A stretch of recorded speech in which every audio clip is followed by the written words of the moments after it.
ইবনে মাসুদ রাদিয়াল্লাহু তাআলা আনহু তিনি বলছেন দুনিয়ার সর্বশ্রেষ্ঠ চালাক ব্যক্তি হচ্ছে তিনজন। কয়জন?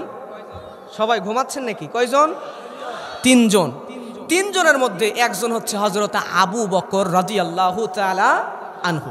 কারণ হচ্ছে আবু বকর রাদিয়াল্লাহু তাআলা আনহু তিনি ইন্তেকাল করার আগে উমর রাদিয়াল্লাহু তাআলা আনহুকে খলিফা নির্বাচন করেন, যার কারণে এই হযরত উমর তিনি খেলাফতের ঝান্ডা এমনভাবে ধরেছিলেন শুধু একটা দুইটা দেশ নয়, অর্ধ জাহান করাম দিয়ে শাসন করেছিলেন। জোরে বলেন আল্লাহু আকবার। এরপরে দুই নাম্বার হচ্ছে সূরা কসসের তাফসীর পড়লেই পাবেন, মুসা আলাইহিস সালাম তিনি যখন হিজরত করে চলে গেলেন মাদায়েনে, শুআয়ব আলাইহিস সালাম মাদায়েনে বসবাস করেন। এই মাদায়েনে যাওয়ার পরে উনি তখন কেউ নেই কাছে, একা একা লক্ষ্য করে দেখছেন তিনটা যুবতী মেয়ে দূরে দাঁড়ায় আছে, আর সামনে একটা কূপ থেকে পুরুষ মানুষরা পানি নিচ্ছে। ওই তিনটা মেয়ে আসছে তাদের ছাগলগুলোকে পানি খাওয়ানোর জন্য, কিন্তু তারা পর্দার কারণে এই পুরুষদের মধ্যে ঢুকতেছে না। আমাদের সমাজের মেয়েরা দেখবেন মার্কেটে এমনভাবে ঠেলে ঢুকে ওই মেয়েদের মধ্যে, মানে আমরা পুরুষরাই মনে হয় মেয়ে মানুষ হয়ে গেছে, আমাদের দামই দেয় না। এক মার্কেটও দেখি একজন মেয়ে সামনে দাঁড়ায় বাজার করতেছে, কেনাকাটা করতেছে, দোকানদারের সাথে কথা বলতেছে, মানে ঝগড়া করার মতো এরকম, আর পিছনে একজন যুবক এরকম এতিমের মতো দাঁড়ায় আছে। মুরব্বিরে জিজ্ঞেস করি, মুরব্বি অবস্থা কেন? আসলে বড় বড় শহরগুলোতে বডিগার্ডের সিস্টেম আছে, বড় লোকের মেয়েদের সাথে একটা করে বডিগার্ড থাকে, কি ঠিক না? আমি বলি যে আমাদের এই ছোট ছোট শহরগুলোতে বডিগার্ড থাকার কথা নাই। মুরব্বি আসলে কি এই যুবককে? মুরব্বি বলে, হুজুর সামনে দেখতেছেন ওটা স্ত্রী, আর পিছনে এতিমের মতো দাঁড়ায় আছে ওইটা তার স্বামী। দেখে মনে হচ্ছে ওই বউ হচ্ছে রাজমিস্ত্রি আর স্বামী হচ্ছে জুগাড়ি। ওই তিনজন নারী দূরে দাঁড়ায় আছে। এখন ওই তিনজনের কাছ থেকে মুসা নবী তাদেরকে হেল্প করার জন্য ছাগলগুলো নিয়ে কূপ থেকে পানি উঠায় পুরুষের মধ্যে ঢুকে পানি খাওয়ায় দিছে। সুবহানাল্লাহ বলেন। ওই তিনজনের মধ্যে একজন সাফিয়া, উনি আব্বার কাছে গিয়ে বলছেন, আব্বা নবী হযরতে শুআয়ব আলাইহিস সালাম গিয়ে বলছেন, আব্বা যে এরকম একটা লোক, ওই লোকটাকে আপনি আমাদের বাড়িতে এনে রাখেন। সুবহানাল্লাহ বলেন। ওই মহিলা কিন্তু জানে না যে আল্লাহর নবী মুসা, তারপরেও শুধু এই ছাগলকে পানি খাওয়াইছে, উনি চিনে ফেলছেন কিছুটা এর মধ্যে আছে। এই উদারতার কারণে উনি বলছেন বাবার কাছে আমাদের বাড়িতে রাখেন। এই কথা বলার কারণে ওই মহিলাকেও ইবনে মাসুদ রাদিয়াল্লাহু তাআলা আনহু পৃথিবীর সবচাইতে চালাকদের অন্তর্ভুক্ত করেছেন। জোরে বলেন সুবহানাল্লাহ। আর তিন নাম্বার চালাক হচ্ছে কুতিফার আজিজে মিশর, যে লোকটা ইউসুফ নবীকে বিক্রির জন্য নিয়ে আসছে বাজারে। তারা বিভিন্ন মানুষ এসে দামাদামি করে, কিন্তু বিনা দরদামে এক দামে কিনে নিয়েছে। এই কারণে কুতিফারও ওই জায়গায় একজন চালাক ব্যক্তি হয়েছেন। জোরে বলেন সুবহানাল্লাহ। আমার ভাইরা লক্ষ্য করেন, এবার একজন মন্ত্রীর বাড়িতে যাচ্ছে। এখান থেকে আমাদেরকে আল্লাহ শিক্ষা দিচ্ছেন, ও দুনিয়ার মানুষরা তোমরা ভয় করো না। ইউসুফ নবীর জীবনে পরীক্ষা, নিজের ভাইরা তাকে পিটালো, নিজের ভাইরা তাকে কূপের মধ্যে ফেলে দিল। ইউসুফ নবী কূপের মধ্যে পড়েছে, হামলা মামলার শিকার হয়েছে, নির্যাতনের শিকার হয়েছে। বিদায় ইউসুফ নবী ওই কূপ থেকে রাজপ্রাসাদে গেছে। আজকে আমাদের উপরে হামলা হয়, মামলা হয়, আমাদেরকে খুন করা হয়, খুন করা হয়। যাদের উপরে যত নির্যাতন হয় তাদেরকে আল্লাহ তাআলা বাংলার সংসদে বসে, ক্ষমতায় বসে ইসলামপন্থীদেরকে আগামীর সরকার বানাবে, ঠিক কিনা? নির্যাতন হলে, নিপীড়ন হলে, হামলা মামলা হলে, আপনার ওপর পরীক্ষা হলে আপনি টেনশনে ভেঙে পড়বেন না। ইউসুফ নবীকে যে আল্লাহ কূপ থেকে তুলে রাজপ্রাসাদে নিতে পারেন, ওই আল্লাহ আমাদেরকে ওই নির্যাতন জেলের মধ্য থেকে বাংলাদেশের প্রধানমন্ত্রী হুজুরদেরকে বানাতে পারেন কিনা? চ্যানেলটি সাবস্ক্রাইব করে আমাদের সঙ্গেই থাকুন। আউযু বিল্লাহি মিনাশ শাইতানির রাজিম। বিসমিল্লাহির রাহমানির রাহিম। إذ قال يوسف لأبيه يا أبت إني رأيت 11 كوكبا والشمس والقمر رأيتهم لي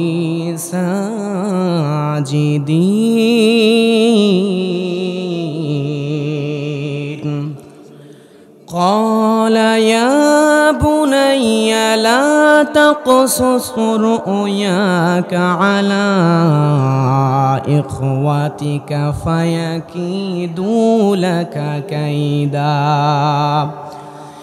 إن الشيطان للإنسان عدو مبين.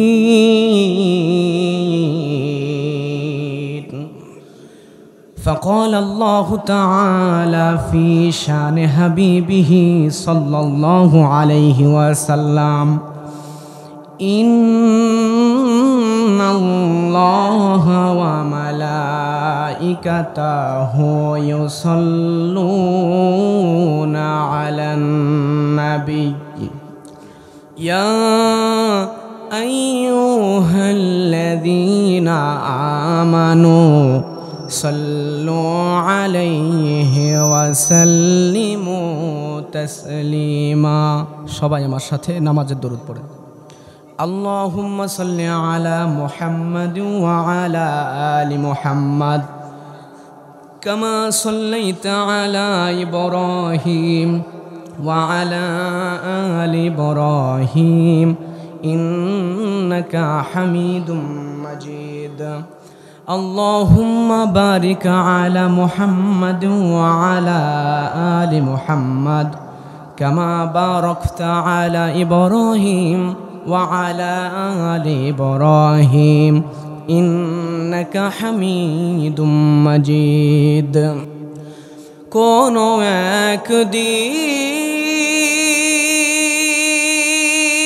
একদিন এদেশের আকাশে কালিমার পতাকা দুলবে,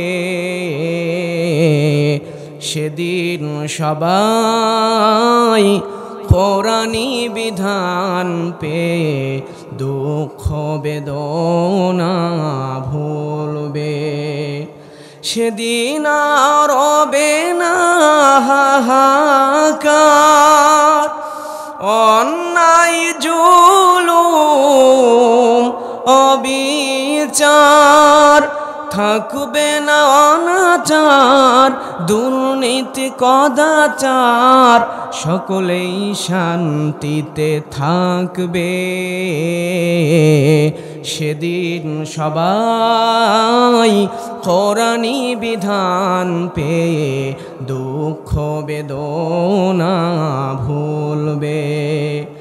একাকিনী রমণী নির্জন পথে যাবে, কোনো জন কটু কথা কবে না, কোনো জন পথে ঘাটে সম্পদের মোহে খুনার রাহাজানি হবে না।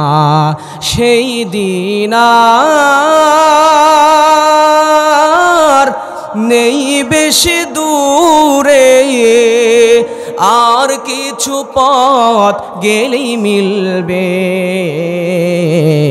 সেদিন সবাই কোরআনী বিধান পেয়ে দুঃখ বেদনা ভুলবে। আলহামদুলিল্লাহ। প্রিয় ভাইরা, গোটা পৃথিবীতে মুসলমানদের দিকে অমানিসার ঘোর অন্ধকার ধেয়ে আসছে, কথা কন ঠিক কিনা? আজকে সারা পৃথিবীর মুসলমানরা চোখ বন্ধ করে জিকির করছে। আপনি কিসের চোখ বন্ধ করে জিকির করেন? একটা বার আপনার চোখটা খুলে দেখেন, তাম পৃথিবীর মুসলমানদের ওপরে কারবালা চলছে, কথা বলেন ঠিক কিনা? চেচনিয়া, বসনিয়া, সোমালিয়া, আলজেরিয়া, ভারতের গুজরাট, মায়ানমার, কাশ্মীর, লেবানন সহ তাম পৃথিবীতে মুসলমান যেখানে জুলুম অত্যাচার নির্যাতন চলছে সেখানে, কথা কন ঠিক কিনা? আজকে মুসলমানদের অবস্থা দেখে মনে হচ্ছে মুসলমানদের এই দুনিয়াতে বেঁচে থাকারই কোনো অধিকার নাই, কথা কন ঠিক কিনা? চিড়িয়াখানার একটা প্রাণী, এই প্রাণী আপনি দেখতে গেলেও টিকিট কাটতে হয়। এই প্রাণীর দাম 1 থেকে 1.5 কোটি টাকা, অথচ একই প্রাণী বনের মধ্যে অসুস্থ হয়ে মারা গেলেও দেখার মতো কেউ নাই, কথা কন ঠিক কিনা? একটা পালিত কুকুর পর্যন্ত অসুস্থ হয়ে গেলে মালিক সতর্ক হয়ে যায়, অথচ রাস্তার কুকুর রাস্তায় অসুস্থ হয়ে মারা গেলেও ওই কুকুরকে দেখার মতো কেউ নাই, কথা কন ঠিক কিনা? আজকে আমরা মুসলমানদের অবস্থা হয়ে গেছে ওই রাস্তার মালিকহীন, ওয়ারিসহীন, অসহায় কুকুরের চাইতো আমরা মুসলমানদের অবস্থা বেশি শোচনীয়, করণীয় হয়ে গেছে, কথা বলেন ঠিক কিনা? ও প্রিয় মুসলমান ভাইয়েরা লক্ষ্য করেন, একজন খ্রিস্টানের গায়ে হাত দিলে আমেরিকা খেপে যায়, একজন ইহুদির গায়ে হাত দিলে ইসরায়েল খেপে যায়, একজন হিন্দুর গায়ে হাত দিলে ভারত খেপে যায়, একজন বৌদ্ধর গায়ে হাত দিলে চায়না জাপান খেপে যায়। অথচ তামাম পৃথিবীর ওপরে, তামাম পৃথিবীতে মুসলমানদের উপরে কারবালা চলছে, দেখার মতো কেউ নাই। কথা কোন ঠিক কিনা? ও চাঁপাইনবাবগঞ্জের কোরআন পাগল মুসলমানেরা, এখনো সময় আছে। এখনো যদি ঐক্য না করেন, মুসলমানরা যদি এক না হতে পারেন, আল্লাহর জমিন আল্লাহর দিন বাস্তবায়নের জন্য কাজ না করতে পারেন, আগামীকালকে আপনার চোখের সামনে আপনার মেয়েকে ধর্ষণ করবে, আপনার চোখের সামনে আপনার ছেলেকে হত্যা করবে, আপনি সাহস করে তাদের প্রতিবাদ পর্যন্ত করতে পারবেন না। কথা বলেন ঠিক কিনা? আল্লাহর জমিন আল্লাহর কোরআন বাস্তবায়নের জন্য, আল্লাহর জমিনে আল্লাহর দিন বাস্তবায়নের জন্য, আল্লাহর জমিনে আল্লাহর কোরআনের শাসন বাস্তবায়নের জন্য ডাক আসে যদি, তাহলে আমরা প্রয়োজনে বুকের তাজা রক্ত দিয়ে দেব। স্ত্রী বিধবা হবে, সন্তান পিতাহারা হয়ে হবে, পিতামাতার সন্তান হারা হয়ে হবে, তারপর বুকের তাজা রক্ত রাজপথে ঢেলে আল্লাহর জমিন আল্লাহর দিন বাস্তবায়ন করার জন্য কারা কারা রাজি আছেন? দুই হাত উঁচু করে আল্লাহকে দেখান।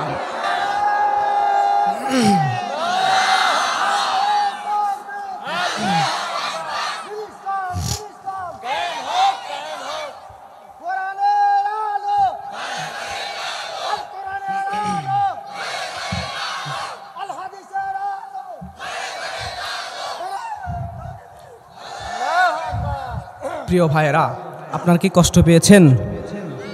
আলহামদুলিল্লাহ, আমরা একজন মর্দে মুজাহিদকে পেয়েছি। আমরা গলার আওয়াজ পর্যন্ত খরচ করতে ভয় করি। কথা বলেন ঠিক কিনা? তাকবীর দিতে গিয়ে গলা ভেঙে ফেলছেন, এই রকম মানুষ বর্তমান সমাজে প্রয়োজন। কথা বলেন ঠিক কিনা?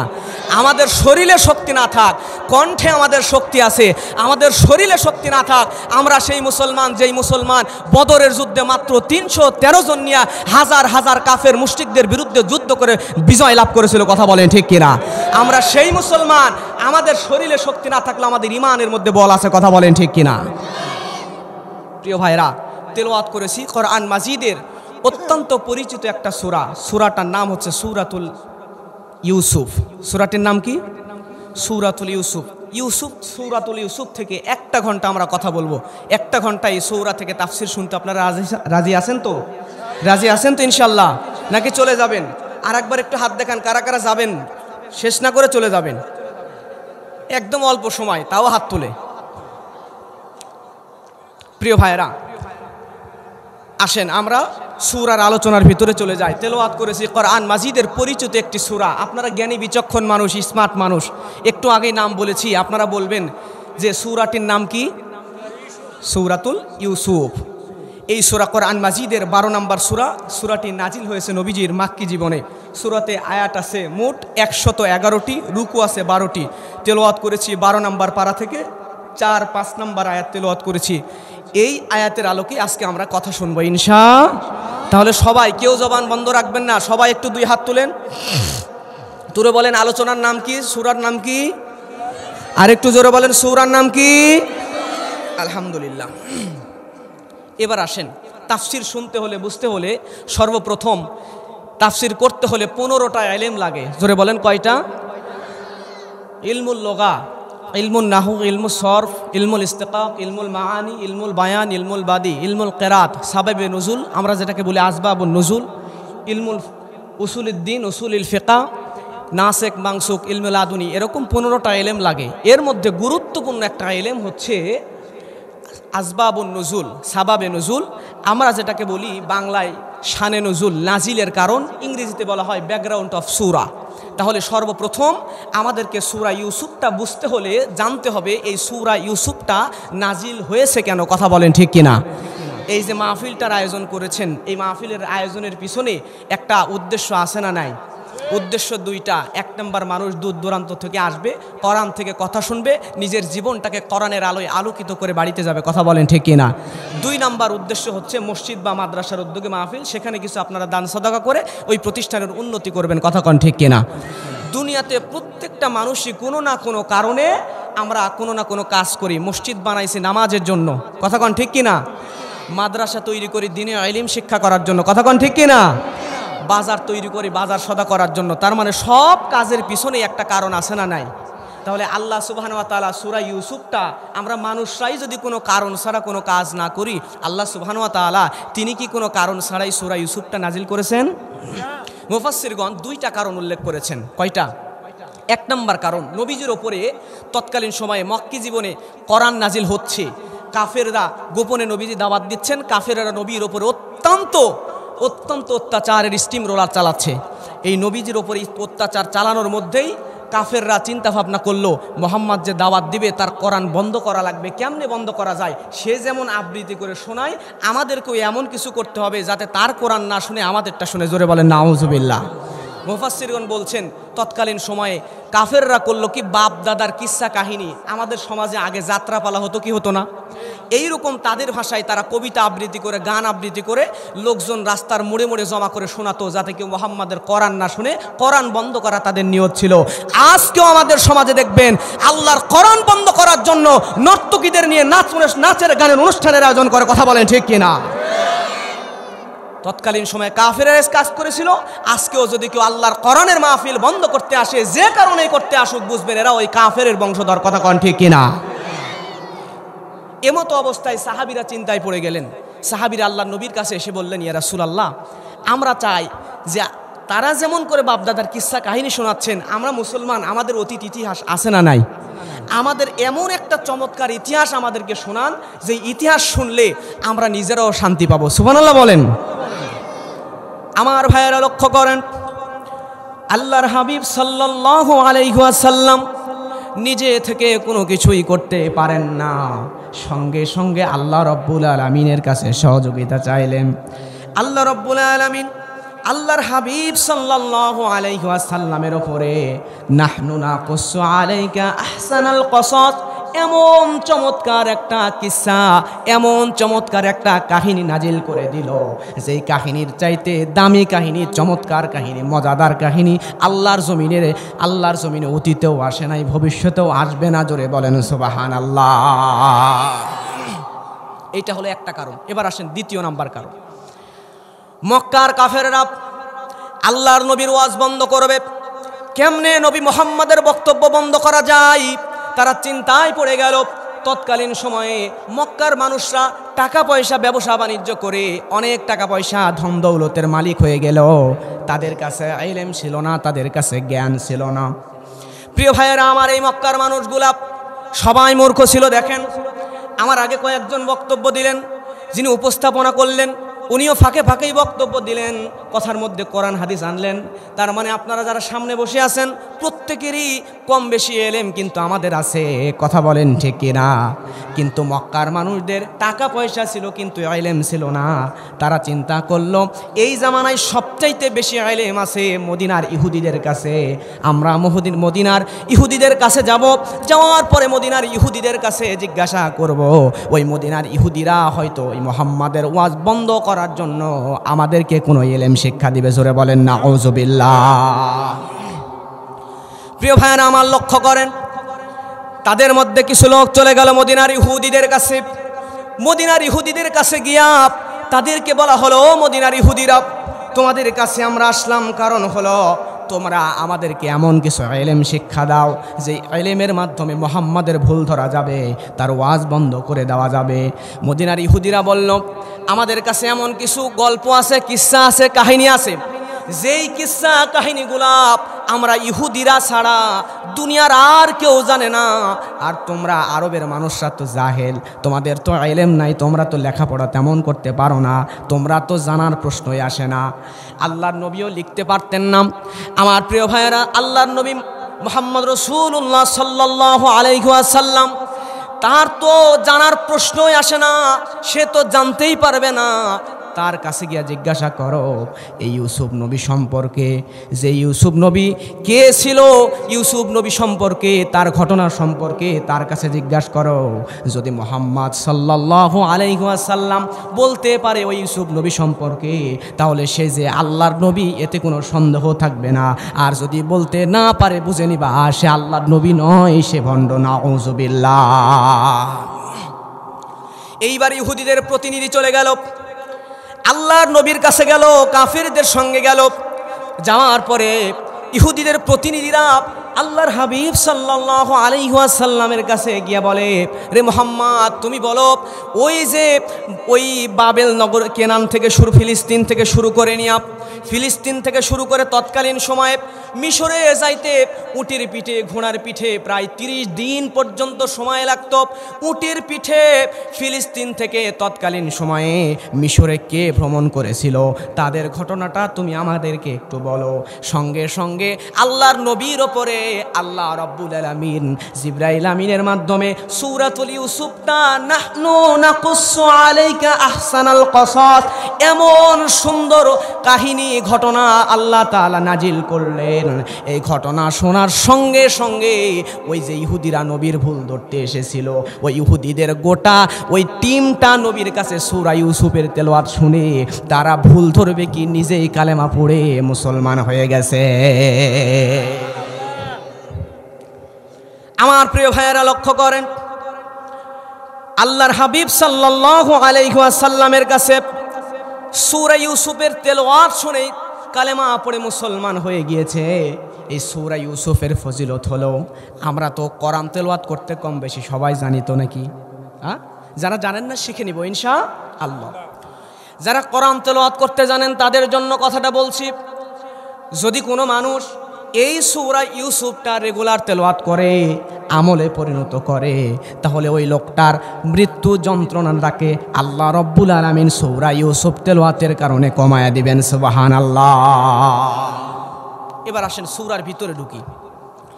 আল্লাহ রাব্বুল আলামিন বলছেন, আল্লাহ রাব্বুল আলামিন বলেন, إذ قال يوسف لأبيه يا أبت إني رأيت 11 كوكبا والشمس والقمر رأيتهم لي ساجدين।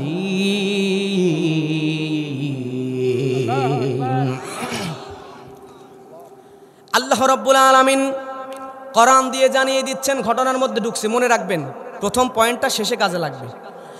ইউসুফ আলাইহিস সালাম তার বাবার কাছে গিয়ে বলছে, আব্বা আমি গত রাত্রে স্বপ্নে দেখেছি 11টা নক্ষত্র আর চন্দ্র এবং সূর্য আমি ইউসুফের পায়ের মধ্যে সেজদা দিচ্ছে। সুবহানাল্লাহ।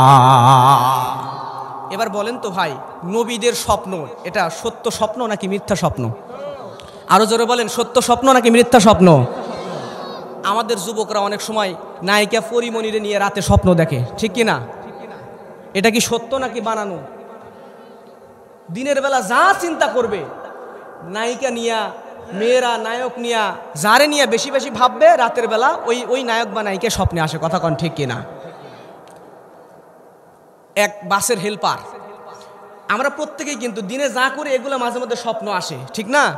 এক বাসের হেল্পার ধরে নেন চাপাই থেকে প্রতিদিন রাজশাহীতে যায়। এখন বাসের গায়ে এরকম করে বাড়ি দেয় আর বলে রাজশাহী রাজশাহী রাজশাহী, আসে না নাই? আসে না নাই? এখন এই বাসের হেল্পার রাতে ঘুমায়া গেছে, ঘুমের মধ্যে বেচারা ওই রকম করে বলতেছে, বাড়ি দেয় আর বলতেছে রাজশাহী রাজশাহী রাজশাহী। পাশে বেচারার বউ ঘুমাইয়াছিল, রাত বাজে 2টা। কয়টা?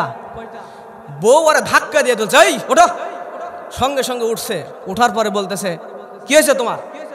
তখন কি হয়েছে মানে, আমি না চাপাই শান্তির মোড়ে বাসের গায়ে বাড়ি দিচ্ছিলাম আর রাজশাহী করতেছিলাম। বউ বলে, আরে বোকালো, বাসের গায়ে না, তুমি আমার পিঠে বাড়ি দিচ্ছিলে আর রাজশাহী করতেছিলাম। আসলে তার স্বপ্নটা সত্য নাকি মিথ্যা? কিন্তু আল্লাহর নবীদের স্বপ্ন সত্য নাকি মিথ্যা? আরো জোরে বলেন, মিথ্যা নাকি সত্য? প্রিয় ভাইয়েরা আমার, তাহলে ইউসুফ নবী স্বপ্ন দেখলো 11টা নক্ষত্র। মডার্ন সায়েন্স গবেষণা করে আজ থেকে কিছু বছর আগে তাদের গবেষণায় ধরা পড়েছিল, তারা পেয়েছিল নক্ষত্র মাত্র 3টা। এর কিছু বছর আরও গবেষণা করার পরে আধুনিক বিজ্ঞান আবারও বলল নক্ষত্র 3টা নয়, আমরা ভুল বলেছিলাম, নক্ষত্র হলো 6টা। কয়টা?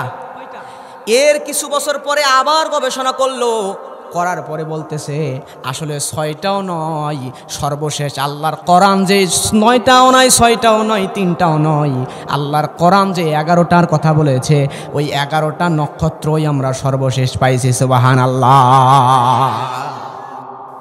তার মানে হচ্ছে আধুনিক বিজ্ঞান আজকে যে থিওরি দিয়েছে, আজকে যে গবেষণা করে আমাদেরকে যে তথ্যটা দিয়েছে, আধুনিক বিজ্ঞানের আজকের তথ্য কালকে ভুল প্রমাণিত হয়ে নতুন সত্যটা বেরিয়ে আসতে পারে। কথা কন ঠিক কিনা? আধুনিক বিজ্ঞানের আজকের থিওরি, আজকের গবেষণা কালকে ভুল প্রমাণ হতে পারে, কিন্তু ১৫০০ বছর আগে আল্লাহর কোরআনের মধ্যে আল্লাহ সুবহানাহু ওয়া তাআলা যে তথ্যগুলো দিয়েছেন, এই কোরআনের তথ্য কিঞ্চিত পরিমাণও ভুল হতে পারে। দিন যতই যাচ্ছে, দিন যতই সামনে যাচ্ছে, আমরা আধুনিক বিজ্ঞানের সঙ্গে এমনভাবে কানেক্টিভ হয়ে যাচ্ছি যে আধুনিক বিজ্ঞান ছাড়া আমরা চলতেই পারি না। দিন সামনে আগায়, আধুনিক বিজ্ঞানের কারণে আমাদের জীবনযাত্রার মানও কিন্তু উন্নয়ন হচ্ছে, উন্নতি হচ্ছে। কথা বলে ঠিক কিনা? আগে কথা বলার জন্য ওই চাঁপাইনবাবগঞ্জ যাওয়া লাগতো, আর এখন ইন্টারনেট দিয়া আসে বিদেশে আপনার ছেলে, মোবাইলে ঘন্টার পর ঘন্টা অডিও নয় ভিডিওতে দেখে দেখে কথা বলা যায়। জোরে বলেন সুবহানাল্লাহ। তার মানে বুঝলাম আধুনিক বিজ্ঞান ভুল করতে পারে, কিন্তু কোরআন ভুল করতে পারে। তার উজ্জ্বল দৃষ্টান্ত দিয়ে যায় গ্রিক জ্যোতির্বিজ্ঞানী, নাম হচ্ছে টলিমি। নাম কি? আপনাদের কষ্ট হয়? একটু সবাই হাত তোলেন তো, সবাই হাত তোলেন, তাকবীর দেবেন একটু জোরে, নারায়ে তাকবীর, আলহামদুলিল্লাহ। নামান। বলছিলাম গ্রিক জ্যোতির্বিজ্ঞানী টলিমি কিছু বছর আগে উনি তথ্য দিয়েছিলেন যে আসলে সূর্য পৃথিবীর চারিদিকে ঘুরে। সূর্য পৃথিবীর কোন দিকে ঘুরে? চারিদিকে ঘুরে।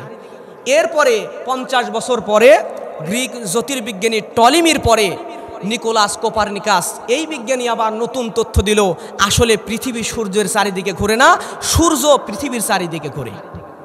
দুই বিজ্ঞানীর তথ্য দুই রকম হয়েছে কিনা? তার কিছু বছর পরে, 50 বছর পরে সর্বশেষ মডার্ন সায়েন্স লেটেস্ট যে কথাটি বলেছিল, তারা বলছে আসলে পৃথিবীও সূর্যের চারিদিকে ঘুরে না, সূর্য পৃথিবীর চারিদিকে ঘুরে না, বরঞ্চ পৃথিবী এবং সূর্য দুইটাই নিজ কক্ষপথে ঘুরে। জোরে বলেন আল্লাহু আকবার। তারা বলছে দুইবার ভুল করে তৃতীয়বার, বহু বছর পরে তিনবারের বারে লেটেস্ট তথ্য আমাদেরকে দিয়েছেন। কিন্তু যেই যুগে আজ থেকে ১৫০০ বছর আগে, যখন কোনো গবেষণাগার ছিল না, যখন কোনো ল্যাবরেটরি ছিল না, যখন কোনো বিশ্ববিদ্যালয় ছিল না, সেই যুগে আল্লাহর হাবিব সাল্লাল্লাহু আলাইহি ওয়াসাল্লামকে আল্লাহ সুবহানাহু ওয়া তাআলা কোরআনের মধ্যে জানিয়ে দিয়েছেন এই থিওরি। জোরে বলেন আল্লাহু আকবার। কুট করে নেন, শিক্ষিত যারা কুট করে নেন। আল্লাহ রাব্বুল আলামিন বলেন সূরা আম্বিয়া 33 নম্বর আয়াত, وهو الذي خلق الليل والنهار والشمس والقمر كل في فلك يسبحون। জোরে বলেন আল্লাহু আকবার। আল্লাহ রাব্বুল আলামিন বলছেন আল্লাহই তো সৃষ্টি করেছেন দিন এবং রাত, সূর্য এবং চন্দ্র, তারা প্রত্যেকেই নিজ কক্ষপথে ঘোরে। চিৎকার দিয়ে একবার বলেন সুবহানাল্লাহ। আর একটা ছোট্ট তথ্য দিই, কষ্ট হয় আপনাদের? আমাদের প্রত্যেকের আঙ্গুলের এই যে অগ্রভাগ, ফিঙ্গারপ্রিন্ট, আপনারা চেনেন কিনা? ফিঙ্গারপ্রিন্ট সম্পর্কে জানা আছে না? এখন আপনারা যদি মোবাইলে সিম কিনতে যান, প্রত্যেককেই ফিঙ্গারপ্রিন্ট দিয়ে তারপর সিম কিনতে হয়। ফিঙ্গারপ্রিন্ট ছাড়া আপনাকে সিম দেবে না। কারণ এই ফিঙ্গারপ্রিন্ট একজন মানুষের ফিঙ্গারপ্রিন্টের সাথে আরেকজন মানুষের ফিঙ্গারপ্রিন্টের কিঞ্চিত পরিমাণও মিল নাই। অফিস আদালত, বড় বড় অফিস আদালতগুলোতে যাবেন, আমাকে আল্লাহ সুবহানাহু ওয়া তাআলা দুবাই নিয়েছেন, সৌদি আরব নিয়েছেন, ভারতের কয়েকটা প্রদেশে নিয়েছেন। আমি কিছু কিছু জায়গায় গিয়ে দেখলাম আশ্চর্যজনক, তারা যারা মেইন অফিসার, তারা যখন ঢুকতেছে অফিসে, ঢোকার সময় হাতের আঙ্গুলের ফিঙ্গারপ্রিন্ট দিচ্ছে, দরজা খুলে যাচ্ছে, ঢুকে যাচ্ছে। আবার কিছু কিছু দরজা দেখলাম অটোমেটিক, মানুষ দেখলেই খুলে যায়। সুবহানাল্লাহ বলেন।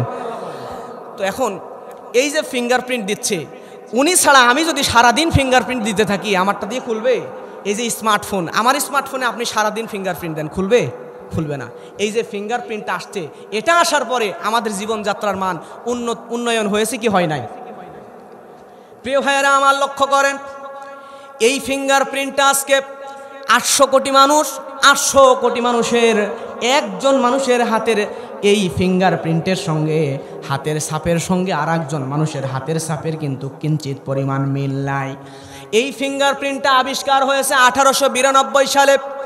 1892 সালে মুসলমান কাজী আজিজুল হক এবং হিন্দু হিমচন্দ্র বসু, এই দুইজন মিলে প্রায় 7,500 মানুষের আঙ্গুলের ছাপ ছাই দেওয়া সাদা কাগজের মধ্যে নিয়েছে। নেওয়ার পরে 12 বছর ধরে এটা নিয়ে গবেষণা করার পরে দেখেছে একজন মানুষের আঙ্গুলের ছাপের সঙ্গে আর একজন মানুষের আঙ্গুলের ছাপের কিঞ্চিত মিল নাই। এবার বাঙালিদের তো অত পাওয়ার নাই। কাজী আজিজুল হক আর হিমচন্দ্র বসু দুইজন চলে গেছে ব্রিটিশ একজন বিজ্ঞানী এডওয়ার্ড রিচার্ড হেনরি, এই বিজ্ঞানীর কাছে গিয়ে বলতেছে যে আপনি একটা কাজ করেন, আমাদের এই তথ্যটা মানুষের সামনে একটু প্রকাশ করে দেন। ব্রিটিশরা কিন্তু আগের থেকেই চোর, কথা কন ঠিক কিনা? ব্রিটিশ পরের দিন এই থিওরি নিয়ে উনি অবাক হয়ে গেছে, পেপার পত্রিকা সব কিছু নিয়ে আইসা নিজের নামে চালায়া দিছে। নাউজুবিল্লাহ বলেন। ব্রিটিশরা এই আমাদের এই এশিয়া মহাদেশ বা এই এলাকাগুলো থেকে, এই দেশগুলো থেকে যত সম্পদ এই ব্রিটিশরা চুরি করেছে আর কেউ কোথাও থেকে করতে পারে না, কথা বলেন ঠিক কিনা? তার আরেকজনের গবেষণাকেও চুরি করে নিজের নামে লাগাই দিছে। আমার প্রিয় ভাইয়েরা লক্ষ্য করেন, তাহলে কাজী আজিজুল হক, হিমচন্দ্র বসু ৭,৫০০ মানুষের আঙ্গুলের ছাপ ১২ বছর ধরে গবেষণা করেছে, ছাই দিয়া আঙ্গুলের ছাপ এরকম করে নিয়া কাগজের মধ্যে দিয়েছে, দেওয়ার পরে দেখে মিল নাই। 1889 সালে, মাত্র আজ থেকে 140-50 বছর আগে তারা ফিঙ্গারপ্রিন্ট আবিষ্কার করে বাজারে ছেড়ে দিল। আজকে এই ফিঙ্গারপ্রিন্ট বাজারে এত চাহিদা, এই ফিঙ্গারপ্রিন্ট নিয়ে আমরা মানুষরা পাগল হয়ে গেছি। আজকে সাধারণ মানুষের হাতের মধ্যে স্মার্টফোন, এখানেও ফিঙ্গারপ্রিন্ট আছে, কথা কন ঠিক কিনা? আমরা ধরেই নিয়েছি 1889 সালে মনে হয় তারাই ফিঙ্গারপ্রিন্ট আবিষ্কার করেছে, কিন্তু না ভাই, আল্লাহ রাব্বুল আলামিন আজ থেকে ১৫০০ বছর আগে কোরআন মাজিদের মধ্যে এই ফিঙ্গারপ্রিন্টটা নাজিল, ফিঙ্গারপ্রিন্টের তথ্যটা আমাদেরকে দিয়ে রেখেছেন। সুবহানাল্লাহ। আল্লাহ রাব্বুল আলামিন সূরা কিয়ামার মধ্যে বলেন, বালা কাদিরিনা আলা আন নুসাউইয়া বানানা। জোরে চিৎকার দিয়ে বলেন আল্লাহু আকবার। আল্লাহ রাব্বুল আলামিন জানাচ্ছেন, আমি রব্বুল আলামিন বস্তুত তার সমস্তই আঙ্গুলের অগ্রভাগ, এই যে আঙ্গুলের অগ্রভাগ যেখানে ফিঙ্গারপ্রিন্ট থাকে, এগুলো আমি সন্নিবেষ্টিত করতে আমি আল্লাহ সক্ষম। এই আয়াতের তাফসীর পড়ে দেখেন, আল্লাহ রব্বুল আলামিন এই আয়াত দিয়া ১৫০০ বছর আগে এই ফিঙ্গারপ্রিন্ট আবিষ্কার করে দিয়েছেন। কিন্তু আমরা মুসলমান গবেষণা না করে শুধু লম্বা টুপি পরব না খাটো টুপি পরব, শুধুমাত্র ইসলামী রাজনীতি করা হালাল না হারাম, শুধুমাত্র ভোট দেওয়া যাবে কি যাবে না এটা হালাল না হারাম, শুধুমাত্র আমরা মোনাজাত করব কি করব না, এই সমস্ত ছোটোখাটো বিষয় নিয়ে আমরা আজকে গণ্ডগোল করতেছি সমাজের মধ্যে। আর ইহুদি নাসারা, ইহুদি খ্রিস্টানরা আল্লাহর কোরআন গবেষণা করে আমাদের মুসলমানদেরকে জমিন থেকে বিদায় করার পায়তারা করতেছে। ও দুনিয়ার মুসলমানেরা, এরকম অসংখ্য গবেষণা আল্লাহ কোরআনে দিয়েছেন। আমরা তো জানি গাছেরও প্রাণ আছে, জানি না? এই যে গাছেরও প্রাণ আছে, এই তথ্যটা জগদীশচন্দ্র বসু 1901 সালে গাছেরও প্রাণ আছে এই তথ্যটা আমাদেরকে জানিয়ে দিয়েছে। ও মুসলমান ভাইয়েরা, 1901 সালে, মাত্র 120-22 বছর আগে। কিন্তু আমার ভাইয়েরা লক্ষ্য করেন, তিনি বোঝালেন যে এই যে গাছের প্রাণ আছে, গাছ আমরা মানুষদের মতো প্রাণ নাই, মানুষদের মতো না, তাদের মতো এক প্রকার প্রাণ আছে। এই থিওরিটা যখন তিনি বাজারে ছেড়ে দিলেন, গবেষণা ছেড়ে দিলেন, জগদীশচন্দ্র বসুকে নিয়ে তামাম দুনিয়ার মানুষরা হইচই পড়ে গেল, আহারে গাছেরও নাকি প্রাণ আছে। কিন্তু রব্বুল আলামিন আজ থেকে ১৫০০ বছর আগে এই কোরআন মাজিদের মধ্যে গাছেরও যে প্রাণ আছে এই থিওরিটা দিয়ে দিয়েছেন। জোরে জোরে বলেন সুবহানাল্লাহ। আল্লাহ রব্বুল আলামিন কোরআন মাজিদের মধ্যে বলেন, যারা জানেন পড়েন, আর রহমান আল্লামাল কোরআন খলাকাল ইনসান আল্লামাহুল বায়ান ওয়াশ শামসু ওয়াল কমারু বিহুসবান ওয়ান নাজমু ওয়াশ শাজারু ইয়াসজুদান। আল্লাহ রাব্বুল আলামিন ওয়ান নাজমু ওয়াশ শাজারু ইয়াসজুদান, আল্লাহ জানাচ্ছেন নক্ষত্র এবং বৃক্ষ পর্যন্ত আমি আল্লাহকে সেজদা দেই। আল্লাহু আকবার। তার মানে বৃক্ষের যদি প্রাণ না থাকতো বৃক্ষকে সেজদা দিতে পারত? আল্লাহ রাব্বুল আলামিন কোরআন মাজিদের মধ্যে আল্লাহ তাআলা একটা সূরা দিয়েছেন, সূরার নাম হচ্ছে সূরা হাদীদ। আল্লাহ রাব্বুল আলামিন বলেন, وأنزلنا الحديد فيه بأس شديد ومنافع للناس وليعلم الله من ينصره ورسله بالغيب إن الله قوي عزيز।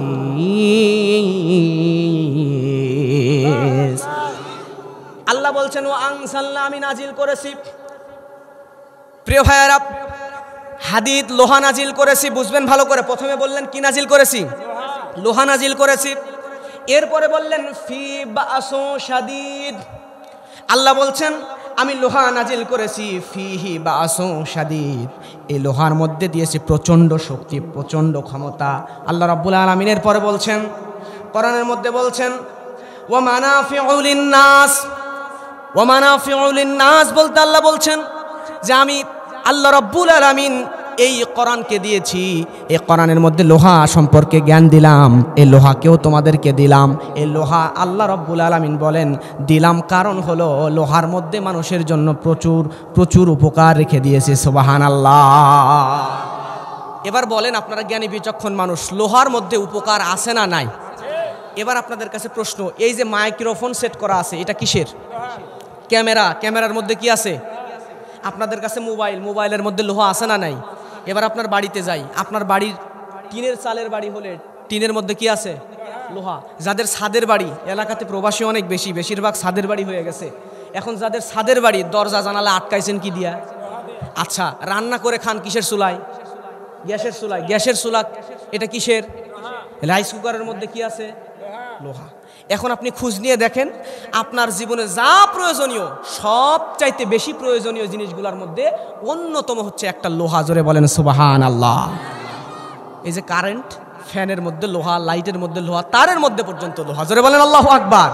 আল্লাহ বলছেন ওয়া মানাফিউ লিন-নাস, এই লোহা বি আল্লাহ দিলাম, লোহার মধ্যে প্রচুর মানুষের জন্য উপকার দিলাম, উপকার আর উপকার দিলাম। জোরে বলেন সুবহানাল্লাহ। আল্লাহ এর আগে কি বলছেন? বাসু শাদীদ, বান্দারে এই লোহার মধ্যে প্রচণ্ড ক্ষমতা দিলাম।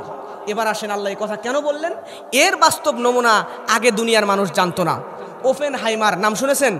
পারমাণবিক অ্যাটম বোমা তৈরি করেছে। এই লোকটার পারমাণবিক অ্যাটম বোমা সর্বপ্রথম জাপানের নাগাসাকি হিরোশিমার মধ্যে মেরে ওই জায়গায় লাখ লাখ মানুষকে হত্যা করেছিল। শুধু তাই নয়, ওই অ্যাটম বোমার পাওয়ার এত বেশি, ওই জায়গায় হিরোশিমা নাগাসাকার মধ্যে আজ পর্যন্ত ঘাসও ঠিক মতো জন্মায় না। জোরে বলেন আল্লাহু আকবার। এরপরে তখন যারা ছিল তাদের গা পুড়ে গেছে কিন্তু বেঁচে গেছে। পরবর্তীতে বাতাস উঠলে ওই বাতাসের কারণে শরীরে আগুন জ্বলে উঠত। আল্লাহু আকবার বলেন। এরপরে যাদের আঘাত লাগে নাই, কিছুই হয় নাই, কিন্তু আশেপাশে ছিল, তারা পরবর্তীতে যখন প্রেগনেন্ট হয়েছে, বাচ্চা প্রসব করছে, ওই বাচ্চা পর্যন্ত প্রতিবন্ধী হয়েছে। এই অ্যাটম বোমার মধ্যে এত পাওয়ার। ওপেনহাইমারকে জিজ্ঞাসা করা হলো, ওপেনহাইমার তুমি বলো এই যে পারমাণবিক অ্যাটম বোমা বানালাম, এর মধ্যে কি উপাদান আছে যার কারণে এই পারমাণবিক অ্যাটম বোমার মধ্যে এত ক্ষমতা? ওপেনহাইমার গোপন কথাটি বলল, এই পারমাণবিক অ্যাটম বোমার মধ্যে সবচাইতে বেশি গুরুত্বপূর্ণ জিনিস হলো এক প্রকার লৌহ কণা। জোরে জোরে বলেন সুবহানাল্লাহ। আল্লাহ বলছেন বাসু শাদীদ, প্রচন্ড ক্ষমতা, যেই ক্ষমতা নিমিষে একটা পারমাণবিক অ্যাটম বোমা ঢাকায় মারলে পুরো ঢাকা শহরকে সেকেন্ডের মধ্যে ধ্বংস করে দেওয়া যায়। জোরে বলেন আল্লাহু আকবার। এটা কি মানুষ আগে জানতো? আল্লাহ কোরআনের মধ্যে বলে দিয়েছে। এবার আসেন আমার আল্লাহ বলছেন ওয়া আনজালনাল হাদিদ, আল্লাহ বলছেন আমি লোহা নাজিল করেছি। এবার বলেন তো লোহা কি আমরা আকাশ থেকে পাই নাকি মাটির নিচ থেকে পাই? মাটির নিচে খনির ভিতর থেকে আমরা লোহা পাই। ও দুনিয়ার মুসলমানেরা লক্ষ্য করেন, কিন্তু মাটির নিচ থেকে পেলে তো আল্লাহ আমি দিয়েছি বলতাম, কিন্তু আল্লাহ কেন বললেন নাজিল করেছি? আনজালনা শব্দ কেন বললেন? আল্লাহ রাব্বুল আলামিন তিনটা জিনিস নাজিল করেছেন। আমার প্রিয় জ্ঞানী ভাইয়েরা লক্ষ্য করেন, কয়টা? তিনটা জিনিস নাজিল করেছেন। এক নাম্বার হলো আল্লাহ রাব্বুল আলামিন এই কোরআন মাজিদ আসমান থেকে ওহী হিসাবে নাজিল করেছেন। দুই নাম্বার ফেরেশতাদেরকে ওহী নিয়ে নাজিল করেছেন। তিন নাম্বার বৃষ্টি আল্লাহ আসমান থেকে নাজিল করেন। জোরে বলেন সুবহানাল্লাহ। কিন্তু আমরা তো লোহা মাটির নিচ থেকে পাই, তাহলে আল্লাহ কেন আনজালনাল হাদিদ এই কথা কেন আল্লাহ রাব্বুল আলামিন বললেন? কারণটা কি? কারণটা হলো ও চাপাই নবাবগঞ্জের কোরআন পাগল মুসলমানেরা লক্ষ্য করেন, বিজ্ঞানীরা গবেষণা করে বলছে এই মহাবিশ্ব সৃষ্টির পরে ওই সূর্য মাঝে মধ্যেই বিশাল বড় বড় সূর্যের ভিতরে, ওই সূর্যের ভিতরে বিশাল বড় বড় বিস্ফোরণ হতো। এই বিস্ফোরণের কারণে সূর্যের বড় বড় আগুনের স্তূপ, আমরা ছোটবেলায় শুনেছি তারা নাকি খসে পড়ে। শুনছেন না? শুনছেন না? এরকম বিশাল বড় বড় সূর্যের মধ্যে বিস্ফোরণ হয়ে ওই সূর্যের আগুন হাজার হাজার ডিগ্রি সেলসিয়াস উত্তাপের আগুনটা জমিনের মধ্যে ঠাস করে পড়ে কয়েক স্তবক জমিনের মধ্যে চলে গেছে। আজকে ওই স্তবকের পর স্তবক নিচে যাওয়া সূর্যের কণাগুলো ওই জমিনের ভিতরে পুড়তে পুড়তে পুড়তে পুড়তে ওই সূর্যের কণা থেকে আগুন থেকে আল্লাহ আমাদেরকে লোহার ব্যবস্থা করে দিয়েছেন। সুবহানাল্লাহ। বিজ্ঞানীরা মাটি খুঁড়েছিল, মাটি খোঁড়ার পরে কোলাসোপার ডিব্বর হোল বলে একটা জায়গা খুলেছিল রাশিয়ার সাইবেরিয়ার মাঝামাঝি জায়গায়। এটা এখন সিলগালা করে দিয়েছে। ভয়ানক বিষয়, এটা আপনাদের সামনে বলবো না, আমি আলোচনায় ফিরে যাব। এখন এইটা খোঁড়ার পরে প্রথমে তারা পেয়েছিল মাটি, তারপরে বালি, তারপরে পানি, তারপরে আয়রন, তারপরে দামি দামি কিছু পাথর, তারপরে গ্যালমানাইজ আয়রন। তার মানে লোহার চাইতো লোহা। আমাদের এই লোহাগুলো মরিচা পড়বে, কিন্তু গ্যালমানাইজ আয়রন এগুলো মরিচা পড়ে না। জোরে বলেন আল্লাহু আকবার। এরকম স্তবকের পর স্তবক অনেক কিছু আছে। প্রিয় ভাইয়েরা আমার, লক্ষ্য করেন। তাহলে আমি বলছিলাম ওই যে আল্লাহ বললেন ওয়াংসাল্লাল হাদিদ। কেন আল্লাহ বললেন আমি লোহা নাজিল করেছি? কারণ হলো প্রিয় ভাইয়েরা, এই লোহা নাজিল করেছি বলার কারণ লোহা মাটির নিচ থেকে আমরা পাই না, লোহা মাটির নিচে গেছে ওই ওপর আসমান থেকে। জোরে বলেন সুবহানাল্লাহ। আমার সব কথার মূল কথা ছিল হচ্ছে যে বিজ্ঞান আজকে যেটা বলে সেটা ভুল প্রমাণ হতে পারে, কিন্তু আল্লাহর কোরআন ভুল হতে পারে না। এবার আপনারা জ্ঞানী মানুষ, আপনাদের কাছে প্রশ্ন করব, বলেন তো আল্লাহর নবী হযরত ইউসুফ আলাইহিস সালাম স্বপ্নে দেখেছিল কয়টা নক্ষত্র? 11টি, আর চন্দ্র এবং সূর্য। এবার ইউসুফ আলাইহিস সালাম পিতার কাছে যখন বিস্তারিত খুলে বলল, পিতা তখন সঙ্গে সঙ্গে বলল, قال يا بني لا تقصص رؤياك على إخوتك فيكيدوا لك كيدا إن الشيطان للإنسان عدو مبين।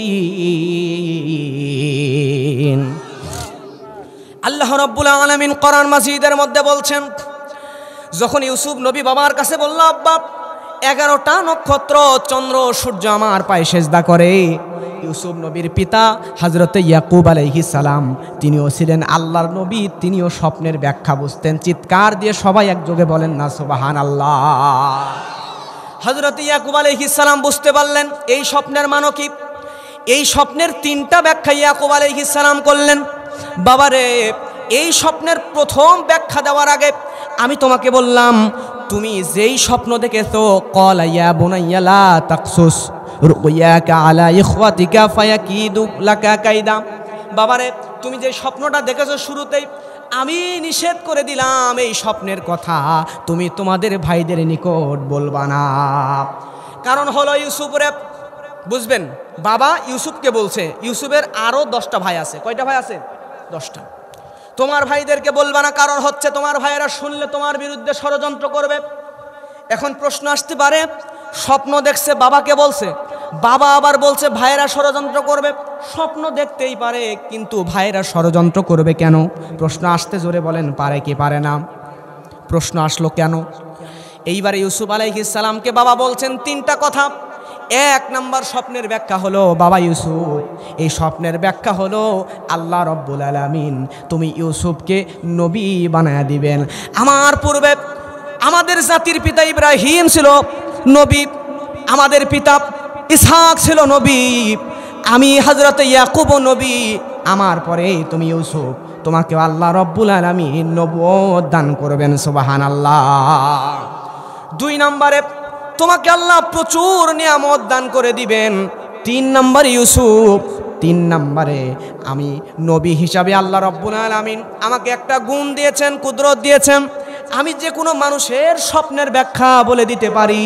রে ইউসুফ, নবী আমি তোমার বাবা, জিনগত কারণে আল্লাহ রব্বুল আলামিন আমার এই বৈশিষ্ট্য তোমারে দিয়েছেন, তুমিও আমার মতো স্বপ্নের ব্যাখ্যা মানুষদেরকে বলে দিতে পারবা। যা স্বপ্নের ব্যাখ্যা করবা তাই হবে, 1 চিন উল্টাপাল্টা হবে না, 1 চুল উল্টাপাল্টা হবে না। আল্লাহু আকবার। বলছে কয়টা? 3টা কারণ বলছে। এইদিকে ইউসুফ আলাইহিস সালামের পিতা যখন কথাটা বলছিল, ওয়ালের পাশেই বড় ভাই ইয়াহুদার স্ত্রী, কিছু সমাজে দেখবেন কুটনি মহিলা আছে, আছে না নাই, এর দেওয়ালে কান লাগাই ওর জানালাই কান লাগাই, ওই জায়গায় কি গল্প হচ্ছে শুনে, সব শুনে পুরা পাড়া কার বউয়ের সাথে কে পালায় গেছে, কার বউয়ের সাথে কে পরকিয়া করে, কার মেয়ের সাথে কার সম্পর্ক, যত খবর আছে সমস্ত খবর, মনে হয় উনি বিবিসির সাংবাদিক, কথা কন ঠিক কিনা, সমস্ত খবর মানুষের কাছে প্রচার করে বেড়ায়। আর একজনের কথা আর একজনের লাগায়, কেমনে সমাজে অশান্তি সৃষ্টি করা যায়, কথা কন ঠিক কিনা। মা বোনেরা শুনছেন, চাঁপাইনবাবগঞ্জের নারীরা অবশ্যই ভালো, আপনাদের হাতের রান্নাও যেমন টেস্ট, আপনারা মানুষ হিসেবে অনেক ভালো, আলহামদুলিল্লাহ। আপনাদের কথা বলছি না, আমি নওগাঁ ওই অঞ্চলের কথা বলছি, আমি যেগুলো জানি, কথা কন ঠিক কিনা। আমি অযথা আপনাদের দোষ দিব কেন? এখন এরকম কুটনি মহিলা সব এলাকায় আসে না নাই? ভাইরে, বাস্তব একটা ছোট্ট এক্সাম্পল দিয়ে সামনে আগাই। এক এলাকায় একজন বুড়ি মহিলা আছে। এই বুড়ি মহিলার কাজই হচ্ছে, যুবকরা যখন বিয়ে করে পরের দিন সকালবেলা কেউ আসুক আর না আসুক, ওই বুড়ি ওই যুবকের বাড়িতে যাবে। উদ্দেশ্য হলো বউ দেখব। কি দেখবে? বউ দেখবে। মাথা থেকে পা পর্যন্ত দেখার পরে দেখে কি কি ভুল আছে। যদি চুল লম্বা হয় বলবে চুল লম্বা মেয়েরা ভালো না, খাটো হলে বলবে এরে আল্লাহ খাটো মেয়েরে বিয়ে করছে। এরপরে যদি আপনার কালো হয় বলবে কালো মেয়ে বিয়ে করছে, রাতের বেলা তো দেখতেই পাবে না। বেশি ফর্সা হলে সমস্যা, মানে এক একটা ভুল ধরবেই। এখন ওই এলাকার এক যুবক, কিছু যুবক আছে খুব চালাক, ওই এলাকার এক যুবক করছে কি, যে বিয়ে করব এই বুড়িটাই জব্দ করব। ওই যুবক এবার বিয়ে করছে দেখে শুনে, এমনভাবে পা থেকে মাথা অবধি দেখছে, মাথা থেকে পা পর্যন্ত এমনভাবে দেখছে মেয়েকে, যে যেই মেয়ের কোনো খুঁত নাই, নিখুঁত একটা মেয়েকে বিয়ে করছে, করে বাড়িতে আনছে, যে মেয়ের ভুল ধরার মতো ভুলই নাই। এইবার পরের দিন সকালবেলায় বুড়ি হাজির হওয়ার পরে মানুষজন জড়ো হয়ে গেছে, কি ভুল ধরে তাই দেখি, কৌতূহল সৃষ্টি হয়ে গেছে। বুড়ি এবার মাথা থেকে পা পর্যন্ত দেখছে, দেখে কোনো ভুল খুঁজে পায় নাই। এবার কুটনি বুড়ি বলতেছে, বেশি ভালো লয়। এরকম মহিলা আমাদের সমাজে আছে না নাই? আমার ভাইয়েরা লক্ষ্য করেন, ইউসুফ নবীকে বাবা যখন বলল, ও নবী ইউসুফ তোমাকে আল্লাহ নবী বানাবে, কিন্তু আমি তোমাকে যেই কথা বললাম বাবারে, ভুলো এই কথা যেন তুমি তোমার 10 ভাইকে বলো না। কিন্তু এই দিকে বাবা নিষেধ করতেছে, আর বড় ভাই ইয়াহুদার স্ত্রী সমস্ত কথা শোনার পরে 10 ভাইয়ের কাছে গিয়ে বলে, তোমরা এই জায়গায় কি করতেছ?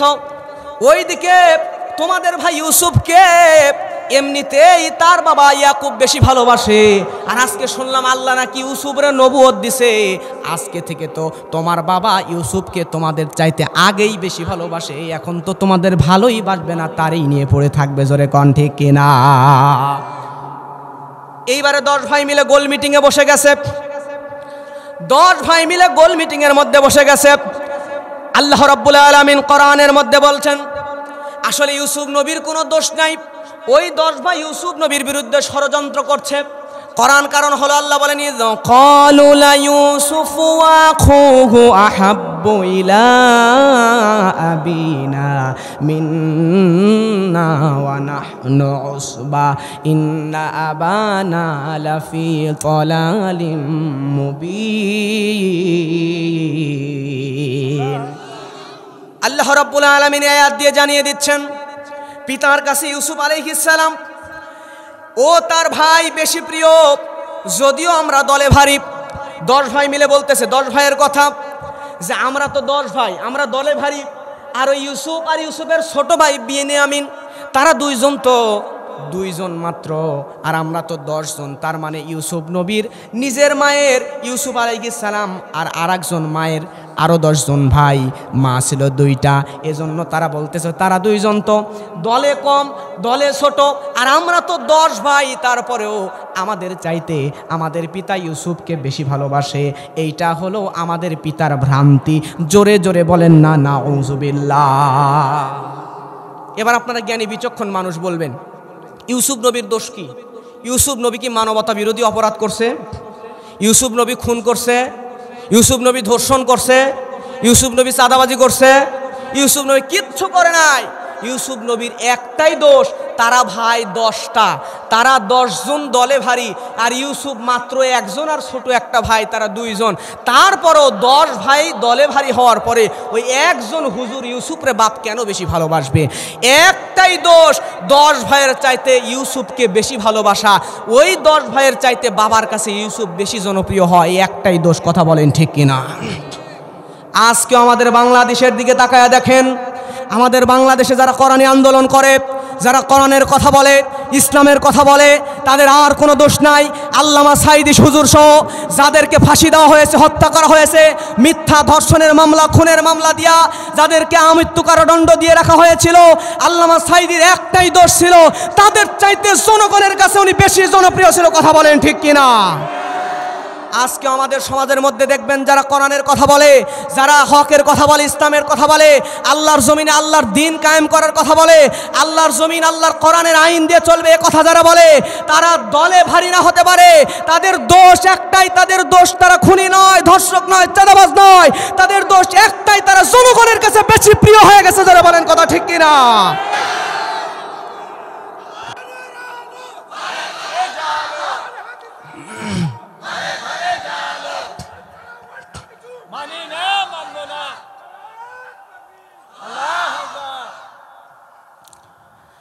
আমার প্রিয় ভাইয়েরা লক্ষ্য করেন, আল্লাহ রাব্বুল আলামিন কোরআনের মধ্যে এবার জানাচ্ছেন ওই 10 ভাই ষড়যন্ত্র করে ফেলল।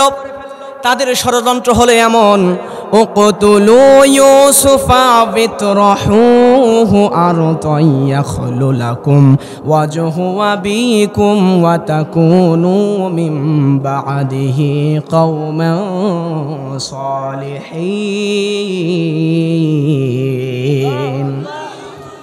তারা 10 ভাই মিলে ষড়যন্ত্র করল।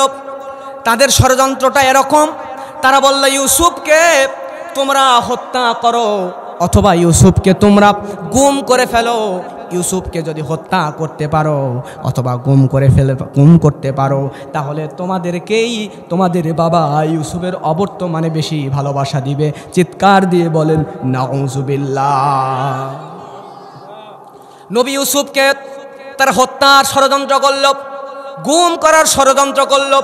আজকেও আমাদের সমাজে আলেমদেরকে অতীতে গুম করা হয়েছে, জেলের মধ্যে আল্লামা মামুনুল হক সাহেব সব, আমাদের মুফতি আমির হামজা সাহেব সব, আমাদের ভাই অনেক কোরআনের পাখিদেরকে জেলের মধ্যে বন্দী করা হয়েছিল। আল্লামা সাঈদীকে বিনা দোষে মিথ্যা সাক্ষী সাজাইয়া বছরের পরে বছর জেলের মধ্যে মিথ্যা সাক্ষী সাজাইয়া কারাদণ্ড দিয়া আটকায় রেখে জেলের মধ্যে তাকে শাহাদতের দিকে ঠেলে দেওয়া হয়েছে, হত্যা করা হয়েছে। কথা বলেন ঠিক কিনা? ও কোরআন পাগল মুসলমানেরা, এ আলেমদের কোনো দোষ ছিল না। আপনিও মানুষ, আপনারও বিবেক আছে, আপনিও একটু ভেবে দেখেন, এ আলেমদের কোনোই দোষ ছিল না। এ আলেমদের একটা মাত্র দোষ, এ আলেমদের দোষ হলো তারা আল্লাহর কোরআনের পক্ষে আছে, আল্লাহর জমিনে আল্লাহর দ্বীন বাস্তবায়ন করতে চায়। চিৎকার দিয়ে বলেন কথা ঠিক কিনা? আল্লামা সাঈদী তুমি মরণি, শহীদ হয়েছ তুমি এটাই জানি। সবাই একটু আমার সাথে গান না। আল্লামা সাঈদী তুমি মরণি, শহীদ হয়েছ তুমি এটাই জানি। কারাগারে কাটালে 13টি বছর, বাতিলকে ফেছে তোমায় দেখে থরথর। কারাগারে কাটালে 13টি বছর, বাতিলকে পেছে তোমায় দেখে থরথর। তুমি যে ছিলে মোদের নয়ন মনি, শহীদ হয়েছ তুমি এটাই জানি। আল্লাহ ওনাকে জান্নাত নসিব করুন, জোরে বলেন আমিন। ও ভাইরা আমার লক্ষ্য করেন, তাদের সিদ্ধান্ত হলো 2টা। বলবেন ইউসুফ নবীর ভাইরা ষড়যন্ত্র করলো কয়টা? আরো জোরে বলেন কয়টা? 2টা। 1 নম্বর ষড়যন্ত্র তাকে হত্যা করো, 2 নম্বর নতুবা গুম করো। এইবারে একজন এসে বলল, ক্বালা কাইলুম মিনহুম লা তাকতুলু ইউসুফা ওয়ালকুহু ফি গায়াবাতিল জুব্বি ইয়ালতাকিতুহু বা'দুস সাইয়ারাতি ইন কুনতুম ফাইলিন। জোরে বলেন আল্লাহু আকবার। আল্লাহ রাব্বুল আলামিন কোরআনে জানাচ্ছে, এবার তারা সিদ্ধান্ত নিল যখন ইউসুফকে গুম করো, খুন করো অথবা গুম করো। তখন একজন বলল ইউসুফকে আসলে হত্যা করার দরকার নাই, তাকে যদি আমরা গুম করতে পারি, অর্থাৎ অন্ধকার কোনো দূরে কোনো অন্ধকার কূপের মধ্যে ইউসুফ নবীকে যদি ফালায়া দিতে পারি, তাহলে ইউসুফ নবী তাকে নিয়ে অন্য কেউ চলে যাবে, আমাদের কাছে ইউসুফ নবী আর ফিরেও আসবে না, ভাইকে মারলামও না, আবার তাকে নিয়ে চলে গেলে আমাদের পথের কাঁটাও সরে গেল। সরে বলেন নাউজুবিল্লাহ। ও ভাইরা আমার, এইবারে 10 ভাই মিলে বাবার কাছে গেছে। বাবা ইয়াকুব নবীর কাছে গিয়ে বলছে, নবীর কাছে বলে, ক্বালু ইয়া আবানা মা লাকা লা তা'মান্না আলা ইউসুফা ওয়া ইন্না লাহু লানাসিহুন। আল্লাহ রাব্বুল আলামিন জানিয়ে দিচ্ছেন, এবার ওই 10 ভাই পিতার কাছে গিয়ে বলছে, আব্বা আপনি আমাদেরকে কেন বিশ্বাস করছেন না? ইউসুফরে নিয়ে আমরা একটু খেলা করতে যাব, ইউসুফের সঙ্গে একটু খেলাধুলা করব, আমাদের ভাইরে একটু আমরা আদর করব। কিন্তু বাবা নবী, ছেলেও নবী, বাবার সন্দেহ হয়ে গেছে, না জানে আমার ইউসুফ এবার যদি যায়, আমার ইউসুফরে আর আমরা ফিরে পাবো না, ঠিক কিনা? 10 ভাই মিলে অনেক অনুনয় বিনয় করলে বাবা রাজি হলো না। শেষ পর্যন্ত বাবা যখন তাদের জেরার ওপর চাপের মুখে কিছু করতে পারল না, বাবা যখন দূরে গেল, তার ইউসুফকে নিয়ে দূরে চলে গেল, একটা দূর এলাকায় গিয়া একটা খোলা মাঠের মধ্যে, বাবা নাই, কেউ নাই, 10 ভাই আর ইউসুফ নবীকে বড় ভাই সামনে আছে, তাদের মধ্যে একজন এতক্ষণ কোলে নেওয়া ছিল, ওই ইউসুফকে এমন করে ধরে এমন জোরে মাটির মধ্যে আছাড় মারছে, হযরত ইউসুফ নবী কান্না করে ফেলছে। নবী ইউসুফ বুঝতে পেরেছে, হয়তোবা আমার আর দুনিয়াতে থাকা হবে না, আমার ভাইয়েরা আমাকে হত্যা করে ফেলবে, আমার ভাইয়েরা আমাকে আর বাঁচতে দিবে না। 10 ভাই মিলে এবার ইউসুফ নবীকে, ফুটবলের মধ্যে আমরা যেমন শট করি, ফুটবলের মধ্যে আমরা যেমন লাথি দিই, নবী ইউসুফকে 10 ভাই মিলে এমনভাবে লাথি দিচ্ছিল, এমনভাবে নবী ইউসুফকে লাথি দিয়ে দিয়ে দূরে সরাইয়া দিচ্ছিল। ইউসুফ নবী যন্ত্রণায় ছটফট করে আর কাঁদে। একটা পর্যায়ে এর পা থেকে আরেকজনের পা করতে করতে বড় ভাই ইয়াহুদার পায়ের কাছে গিয়ে পড়ছে। ইউসুফ নবী বুঝতে পারল, আমার বাবার অবর্তমানে আমার বড় ভাই ইয়াহুদা, সেই তো আমার অভিভাবক। বুঝতে পারল ইয়াহুদাই চাইলে আমারে বাঁচাইতে পারে। ইউসুফ নবী নিজের জীবন বাঁচানোর জন্য বাধ্য হয়ে বড় ভাই ইয়াহুদার পাটা এমন করে জড়ায়া ধরলো। ধরার পরে বলে, ভাই ইয়াহুদা, তুমি তো আমার বাবার বর্তমানে, তুমি তো আমার অভিভাবক, তুমি আমারে বাঁচাও রে ভাই, তুমি যদি আমারে আজকে না বাঁচাও, এই বাইরা তো আমারে মেরে ফেলবে, আমার তো আর বাঁচার উপায় নাই। সঙ্গে সঙ্গে বড় ভাই ইয়াহুদা তাদেরকে বলল, তোমরা আর ইউসুফকে লাথি দিও না, তোমরা বন্ধ করো লাথি দেওয়া।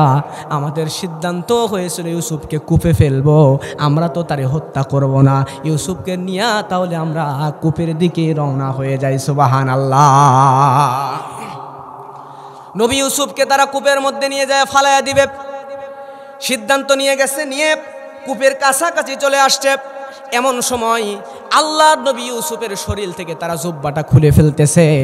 ইউসুফ নবী তখন কাঁদতেছে আর বলছে, ভাইরা আমার, আমাকে তোমরা কূপের মধ্যে তো ফালাইয়াই দিবা, কূপের মধ্যে ফালাইয়া দিলে তো আমি মরেই যাব, আমি মরে গেলে আমার দেহটা উলঙ্গ হয়ে যাবে, আমি চাই আমার শরীর থেকে জুব্বাটা খুলো না, আমার শরীরের মধ্যে আমার জুব্বাটা থাক, আমার জুব্বাটা থাকলে কাফনের কাপড় হিসাবে আমার জুব্বাটা কাজ করবি রে ভাই। ও ভাই, দয়া করে আমার জুব্বাটা খুলে দিও না। ভাইরা নির্দয় পাষাণ হৃদয়ের ভাইরা কথা শুনলো না, জোর করে নবী ইউসুফের জুব্বাটা টেনে হেসড়ে খুলে নিল। খুলে নেওয়ার পরেই আল্লাহর নবী ইউসুফের হাত আর পাগুলো বেঁধে ফেললো। হাত আর পাগুলো বেঁধে আল্লাহর নবী ইউসুফকে কূপের মধ্যে ফেলে দিল। আমার ভাইয়েরা, আল্লাহর নবী জিবরিল আমিনের সঙ্গে একদিন গল্প করছেন। জিবরাইল আমিন দুনিয়াতে আল্লাহর হাবিব সাল্লাল্লাহু আলাইহি ওয়াসাল্লামের কাছে প্রায় 24,000 বার এসেছেন। আরো নবীদের কাছে এসেছেন। নবীর কাছে আল্লাহর নবীর কাছে জিবরিল আমিন বলে, ইয়া রাসূলুল্লাহ, আমি দুনিয়াতে যতবার এসেছি ইউসুফ নবীকে তার ভাইয়েরা কূপের মধ্যে যখন ফেলে দিয়েছিল হাত পা বেঁধে, আমি জিব্রাইলকে আল্লাহ বলল, জিব্রাইল যা কূপের মধ্যে যা আমার নবী ইউসুফকে জড়ায় ধর, আমার নবী ইউসুফরে হেফাজত কর। আমি জিব্রাইল যত স্পিডে ওই সিদরাতুল মুনতাহা থেকে যত স্পিডে দুনিয়ার জমিনে এসে কূপের মধ্যে নবী ইউসুফরে মায়ে যেমন আদর দিয়া কোলের মধ্যে সন্তান উঠে নেয়, আমি জিব্রাইল ইউসুফ নবীকে তেমন করে যত স্পিডে আয়সা কোলে উঠাই নিছি, এত স্পিডে আমি জিব্রাইল আর দুনিয়াতে আসি না। জিবরিল আমিন কোলের মধ্যে নিয়ে ইউসুফ আলাইহিস সালামের হাত পায়ের রশিগুলো খুলে দিয়েছে। 10 ভাই এখান থেকে চলে গিয়েছে। কিছুক্ষণ পর পথ ভুলে একটা কাফেলা ওই কূপের নিকট চলে আসছে, পানির প্রয়োজন তাদের। জোরে বলেন আল্লাহু আকবার। এই কাফেলা আসার পরে বালতি ঢুকাইছে পানি নেওয়ার জন্য। পানি নেওয়ার জন্য বালতি ঢুকাইয়া ওই বালতিটা যখন কূপ থেকে টান দিছে, বালতি যখন বের হয়েছে, বালতি একটু উপরে আসার পরে দেখা যায় পূর্ণিমার চাঁদের চাইতেও ঝলমল ঝলমল একজন কিশোর বালক বালতির সাথে উঠে আসছে। সুবহানাল্লাহ। তারা তো আনন্দে লাফালাফি শুরু করছে। কি আজীব কাহিনী! আমরা চাইলাম বিশুদ্ধ পানি, কিন্তু পানির সঙ্গে এমন নূরের চেহারা, এমন সুন্দর চেহারা, এই সুন্দর চেহারার মানুষ তো আমরা আর কোনোদিন দেখিনি। আল্লাহু আকবার। এমন চেহারা, নূর চমকাচ্ছে, আলো চমকাচ্ছে, এমন চেহারার মানুষ আর তো আমরা দেখি নাই। এ তো আমরা পানির সঙ্গে আমরা এত সুন্দর একটা গোলাম পেয়ে গেলাম।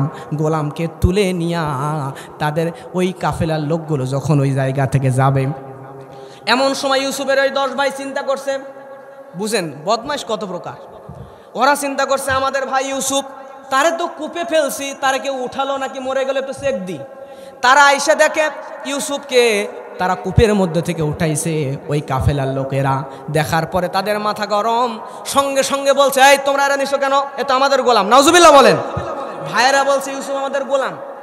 তাফসিরে কুরতুবির মধ্যে লেখে, আল্লাহর নবী ইউসুফকে তারা গোলাম বইলা এইবার ওই কাফেলার মানুষদেরকে বলছে, ও কাফেলার মানুষেরা, তোমরা এই আমাদের এই গোলামকে তোমরা কেন নিছ? তখন তারা বলল, এই ঘটনা, আমরা কূপ থেকে তাদেরকে পাইছি। তার ভাইয়েরা বলল, আমাদের থেকে পালায়া যাচ্ছিল। তারাও ছাড়বে না এমন চেহারা ইউসুফের। তারা বলে, কত টাকা নিবা?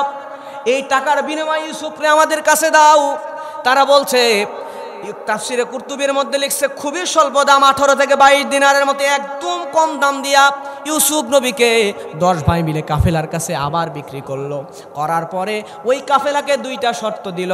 1 নম্বর শর্ত হলো, তোমরা বেশিক্ষণ এই জায়গায় থাকতে পারবা না, আর তোমরা আমাদের গোলাম ইউসুফকে নিয়ে এই জায়গা থেকে তাড়াতাড়ি চলে যেতে হবে। সত্য কয় নাম্বার? 1 নম্বর সত্য। আর 2 নম্বর সত্য দিল, তোমরা তাকে নিয়ে যেতে পারবা না। এমন চালাকের চালাক, তোমরা যদি এভাবে এরা নিয়ে যেতে চাও, কখন জানি পালায় যাবে। আমাদের থেকেও পালাইছে, এই জন্য হাত পা শক্ত করে বাঁধবা, বাঁধার পরে তারপরে তোমরা নিয়ে যাবা। জোরে বলেন নাউজুবিল্লাহ। আমার ভাইয়েরা লক্ষ্য করেন, মনোযোগ দেন। আল্লাহর নবী ইউসুফ আলাইহিস সালাম এবার তার কাছে ওই কাফেলার লোকরা আসলো, আসে আবার ক্ষমা চাই। বলে, ও ইউসুফ, বুঝতে পেরেছি আমাদের ভুল হয়ে গিয়েছে, আমরা তোমার কাছে ক্ষমা চাই, তুমি আমাদেরকে দয়া করে মাফ করে দাও, তোমার সঙ্গে আমরা বড়ই অবিচার করে ফেলেছি। তারা নবী ইউসুফকে চিনতে পারার কারণে নবী ইউসুফের হাতের বাঁধন খুলে দিল, পায়ের বাঁধন খুলে দিল। ইউসুফ নবী খুশি হয়ে গেল, আবার আসমানের দিকে ইশারা করলো। ইশারা করার সঙ্গে সঙ্গে তারা লক্ষ্য করলো, মুহূর্তের মধ্যে বালি ঝড় থেমে গেল, মেঘাচ্ছন্ন আকাশটা পরিষ্কার হয়ে গেল। নবী ইউসুফকে তারা বাজারে নিয়ে গেল বিক্রি করার জন্য। তৎকালীন সময়ে তাফসিরে এসেছে, ওই এলাকার আজিজে মিশর অর্থমন্ত্রী, নাম তার কুতিফার, তাফসিরের মধ্যে আসছে। উনি আসতেন তার স্ত্রী জুলাইখার জন্য একটা গোলাম কিনবে। সুন্দর চেহারার কিশোর বালক একটা ছোট্ট গোলাম তিনি কেনার জন্য বাজারে আসছেন। বাজারে আসার পরে আমার ভাইয়েরা লক্ষ্য করেন, গুরুত্ব দেন। তিনি যখন বাজারে আসলেন, অনেক দাম দিয়া বহু মানুষ আসলো ইউসুফ আলাইহিস সালামকে কেনার জন্য, কিন্তু একজন গরিব মানুষ পর্যন্ত তাফসিরে বিভিন্ন ঘটনা এসেছে, বহু তাফসিরে বহু রকমভাবে এসেছে, আমি সংক্ষেপে বলি। গরিব মানুষরাও পর্যন্ত নিজের সর্বস্ব দিয়ে হলো ইউসুফ নবীর কেনার চেষ্টা করেছে, কিন্তু দাম দরের কারণে কেউ কিনতে পারে নাই। এমন অবস্থায় ওই জায়গায় কুতিফার আইসা ইউসুফ নবীর তারা যা দাম চেয়েছে কোনো দাম দর না করে আল্লাহর নবী ইউসুফকে তিনি কিনে নিছেন। সুবহানাল্লাহ। এজন্য ইবনে মাসুদ রাদিয়াল্লাহু তাআলা আনহু তিনি বলছেন, দুনিয়ার সর্বশ্রেষ্ঠ চালাক ব্যক্তি হচ্ছে তিনজন। কয়জন? সবাই ঘুমাচ্ছেন নাকি? কয়জন? তিনজন। তিনজনের মধ্যে একজন হচ্ছে হযরত আবু বকর রাদিয়াল্লাহু তাআলা আনহু। কারণ হচ্ছে আবু বকর রাদিয়াল্লাহু তাআলা আনহু তিনি ইন্তেকাল করার আগে উমর রাদিয়াল্লাহু তাআলা আনহুকে খলিফা নির্বাচন করেন, যার কারণে এই হযরত উমর তিনি খেলাফতের ঝান্ডা এমনভাবে ধরেছিলেন, শুধু একটা দুইটা দেশ নয়, অর্ধ জাহান কলম দিয়ে শাসন করেছিলেন। জোরে বলেন আল্লাহু আকবার। এরপরে দুই নাম্বার হচ্ছে সূরা কসসের তাফসীর পড়লেই পাবেন, মুসা আলাইহিস সালাম তিনি যখন হিজরত করে চলে গেলেন মাদায়েনে, শুআয়ব আলাইহিস সালাম মাদায়েনে বসবাস করেন। এই মাদায়েনে যাওয়ার পরে উনি তখন কেউ নেই কাছে, একা একা।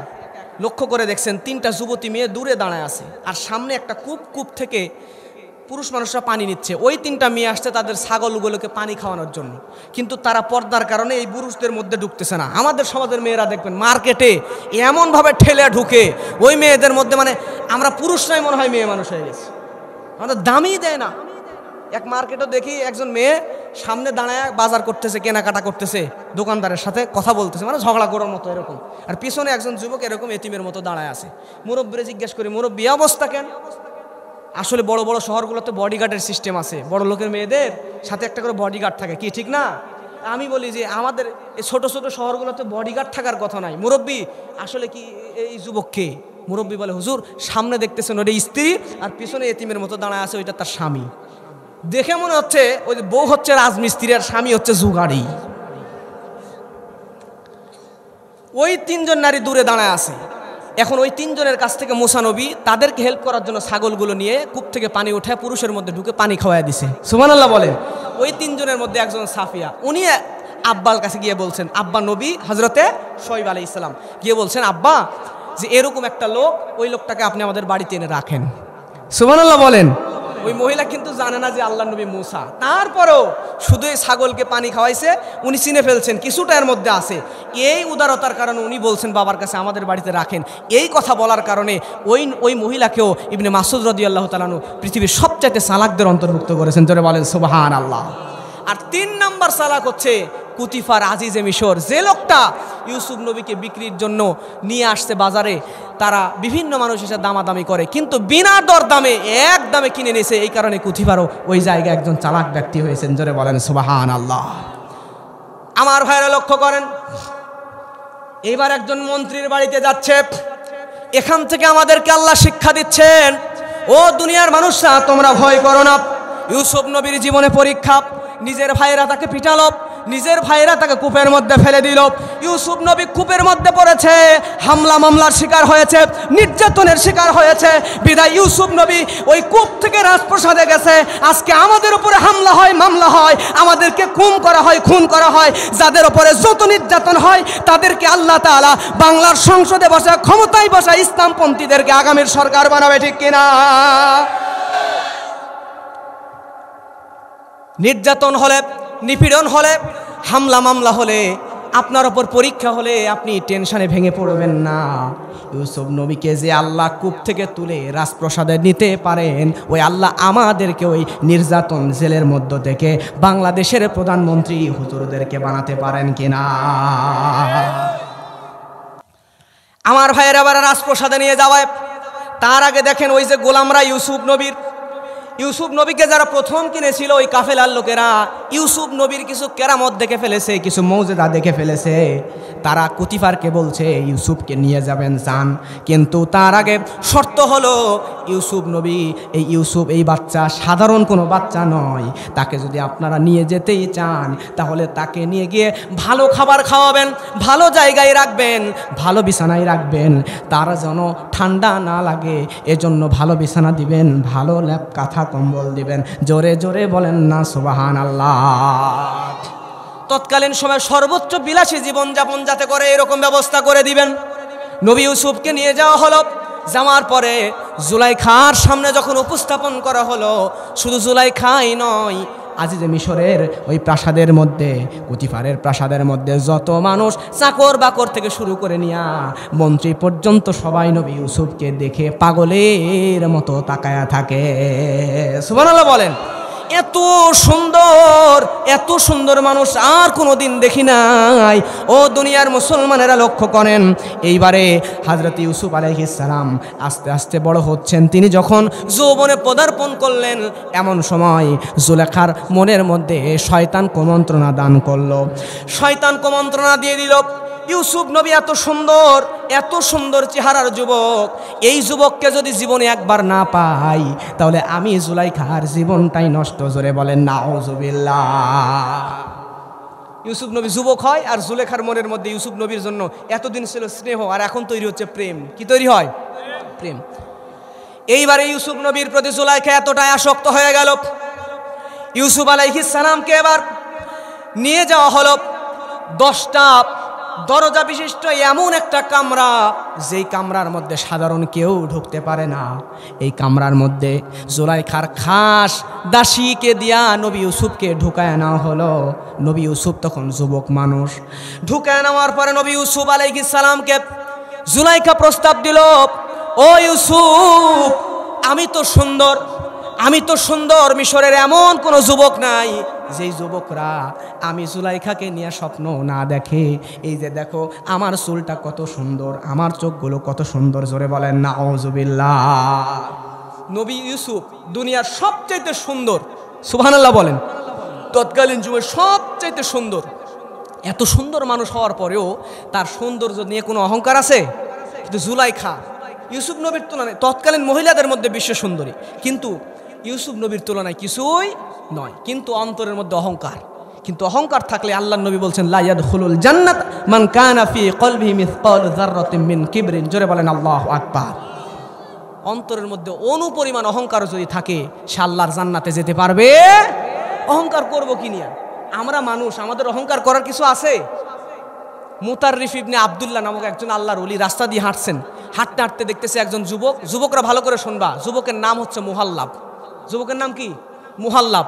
এই যুবককে দেখে, যুবক রেশমি কাপড় পরে টাকনুর নিচে দিয়া সেই জুতা পরে ভাবসাব নিয়ে ধাপ ধূপ করে শব্দ করে করে হাঁটতেছে। আমাদের সমাজে কিছু যুবক আছে দেখবেন যে মুরব্বীদেরকে টাইমই দেয় না। কথা কন ঠিক কিনা? রাস্তা দিয়ে যখন যায়, যে ওর বাপের বাপের ভাই, যে একবার সালামটা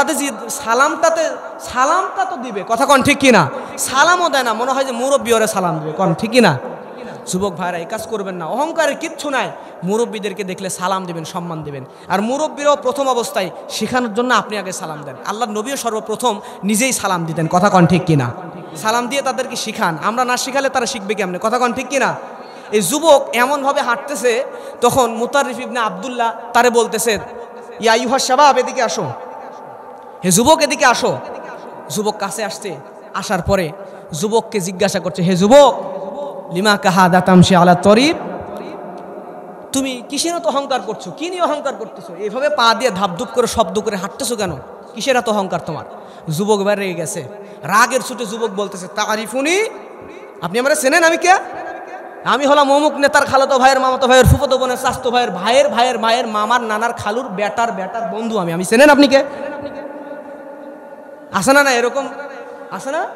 আচ্ছা, এরকম করে গরম দেখাচ্ছে।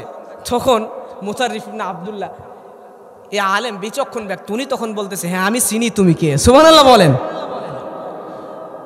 উনি বলতেছেন, আউয়ালুকা নুতফাতুন নাদিরা, তোমার শুরুটা হয়েছে তোমার বাবার নাপাক এক ফোঁটা দুর্গন্ধময় পানি দ্বারা।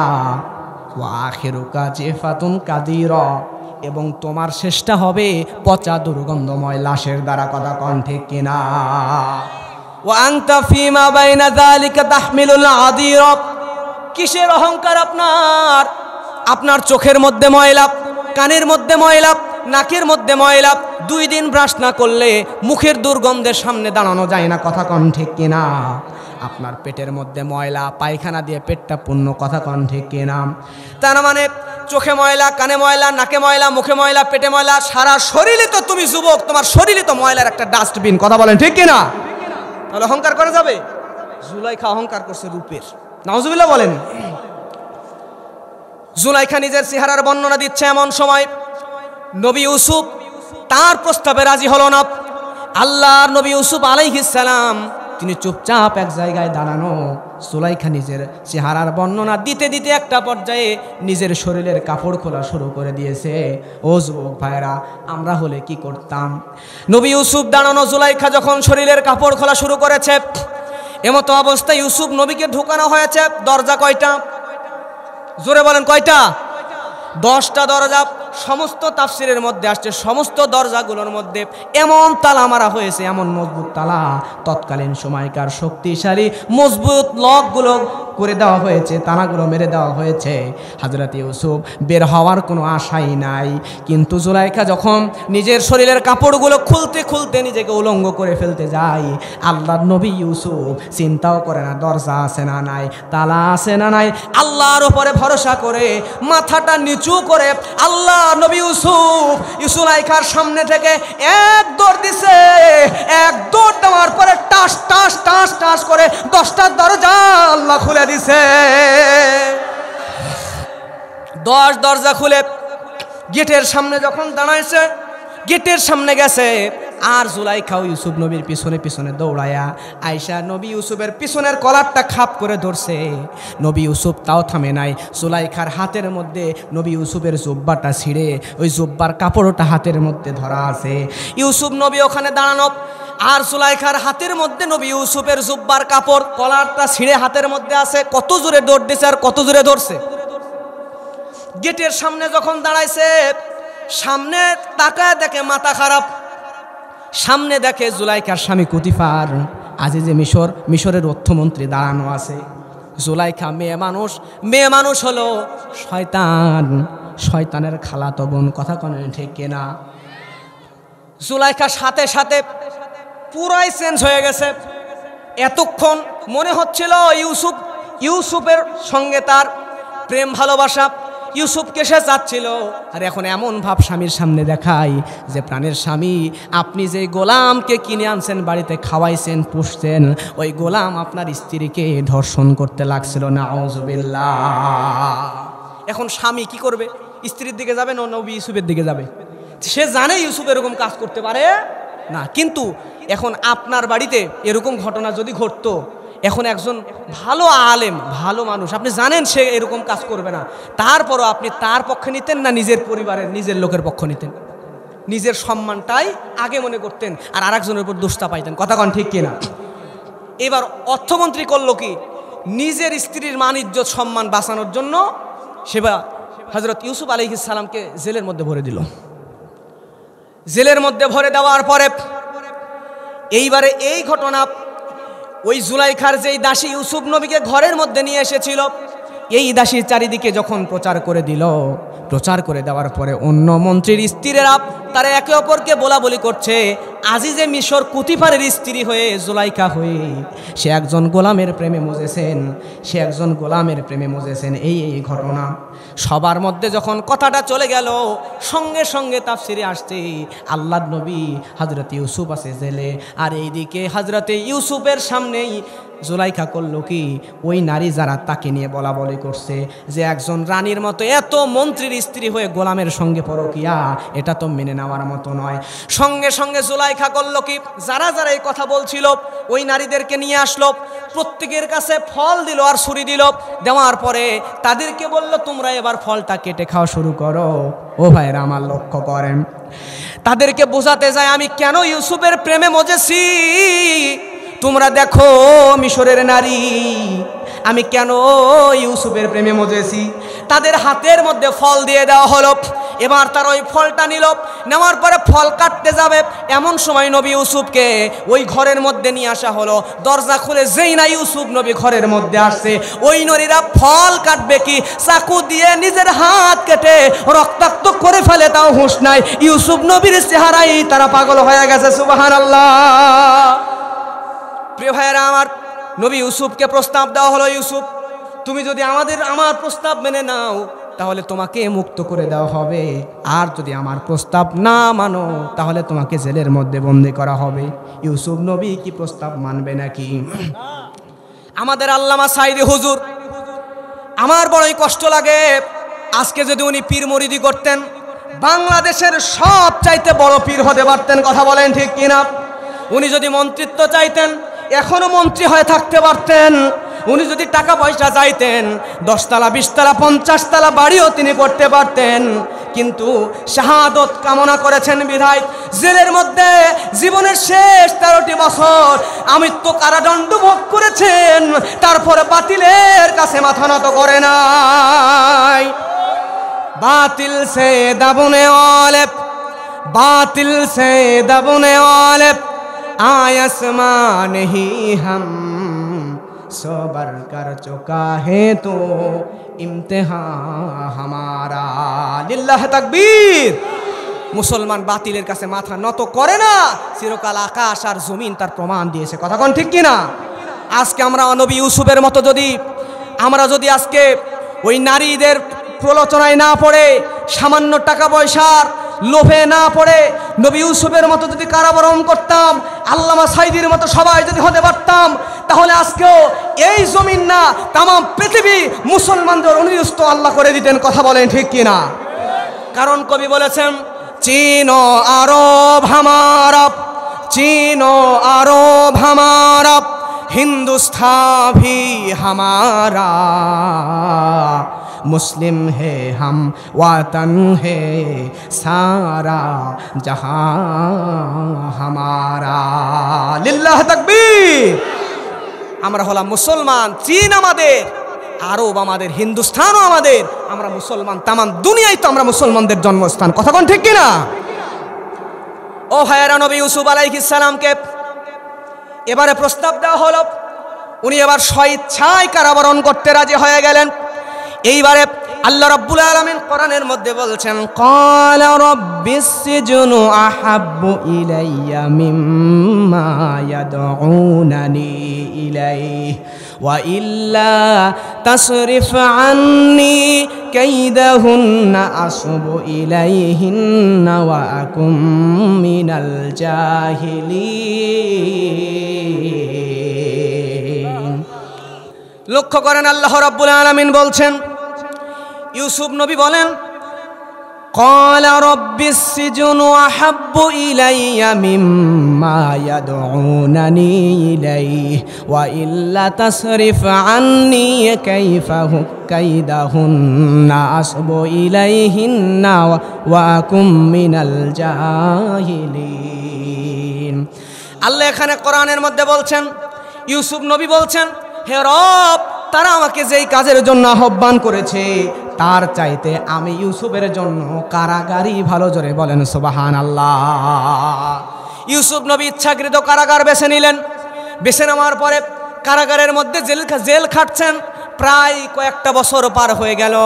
ও ভাইরা আমার, কারাগারের মধ্যে ভালো ভালো মানুষ যারা, এই ভালো মানুষদের সঙ্গে জেলে গেছেন কেউ আছেন নাকি? এখানে জেলে গেছেন? আছেন? আচ্ছা, আলহামদুলিল্লাহ। লজ্জা নাই, এখন আর চোর ডাকাতরা জেলে যায় না, কিছুদিন আগে খালি ভালো মানুষরাই জেলে যায়। তো কি ঠিক কি না? লজ্জা করেন না আমার ভাইয়েরা। আমি বোঝাতে যাচ্ছিলাম, যখন কোনো আলেম জেলে যায়, ভালো মানুষ জেলে যায়, ওই ভালো মানুষের জেলের মধ্যে কিছু খারাপ মানুষ সঙ্গী হয়ে যায়। ভালো মানুষের সহবতে এসে যে সারা জীবন কোরআনের বিরোধিতা করত, জেলে গেছে, কোরআনী আন্দোলনের কর্মী হয়ে গেছে। আসে না নাই? ইউসুফ নবীর কাছে দুইজন ব্যক্তি আসছে।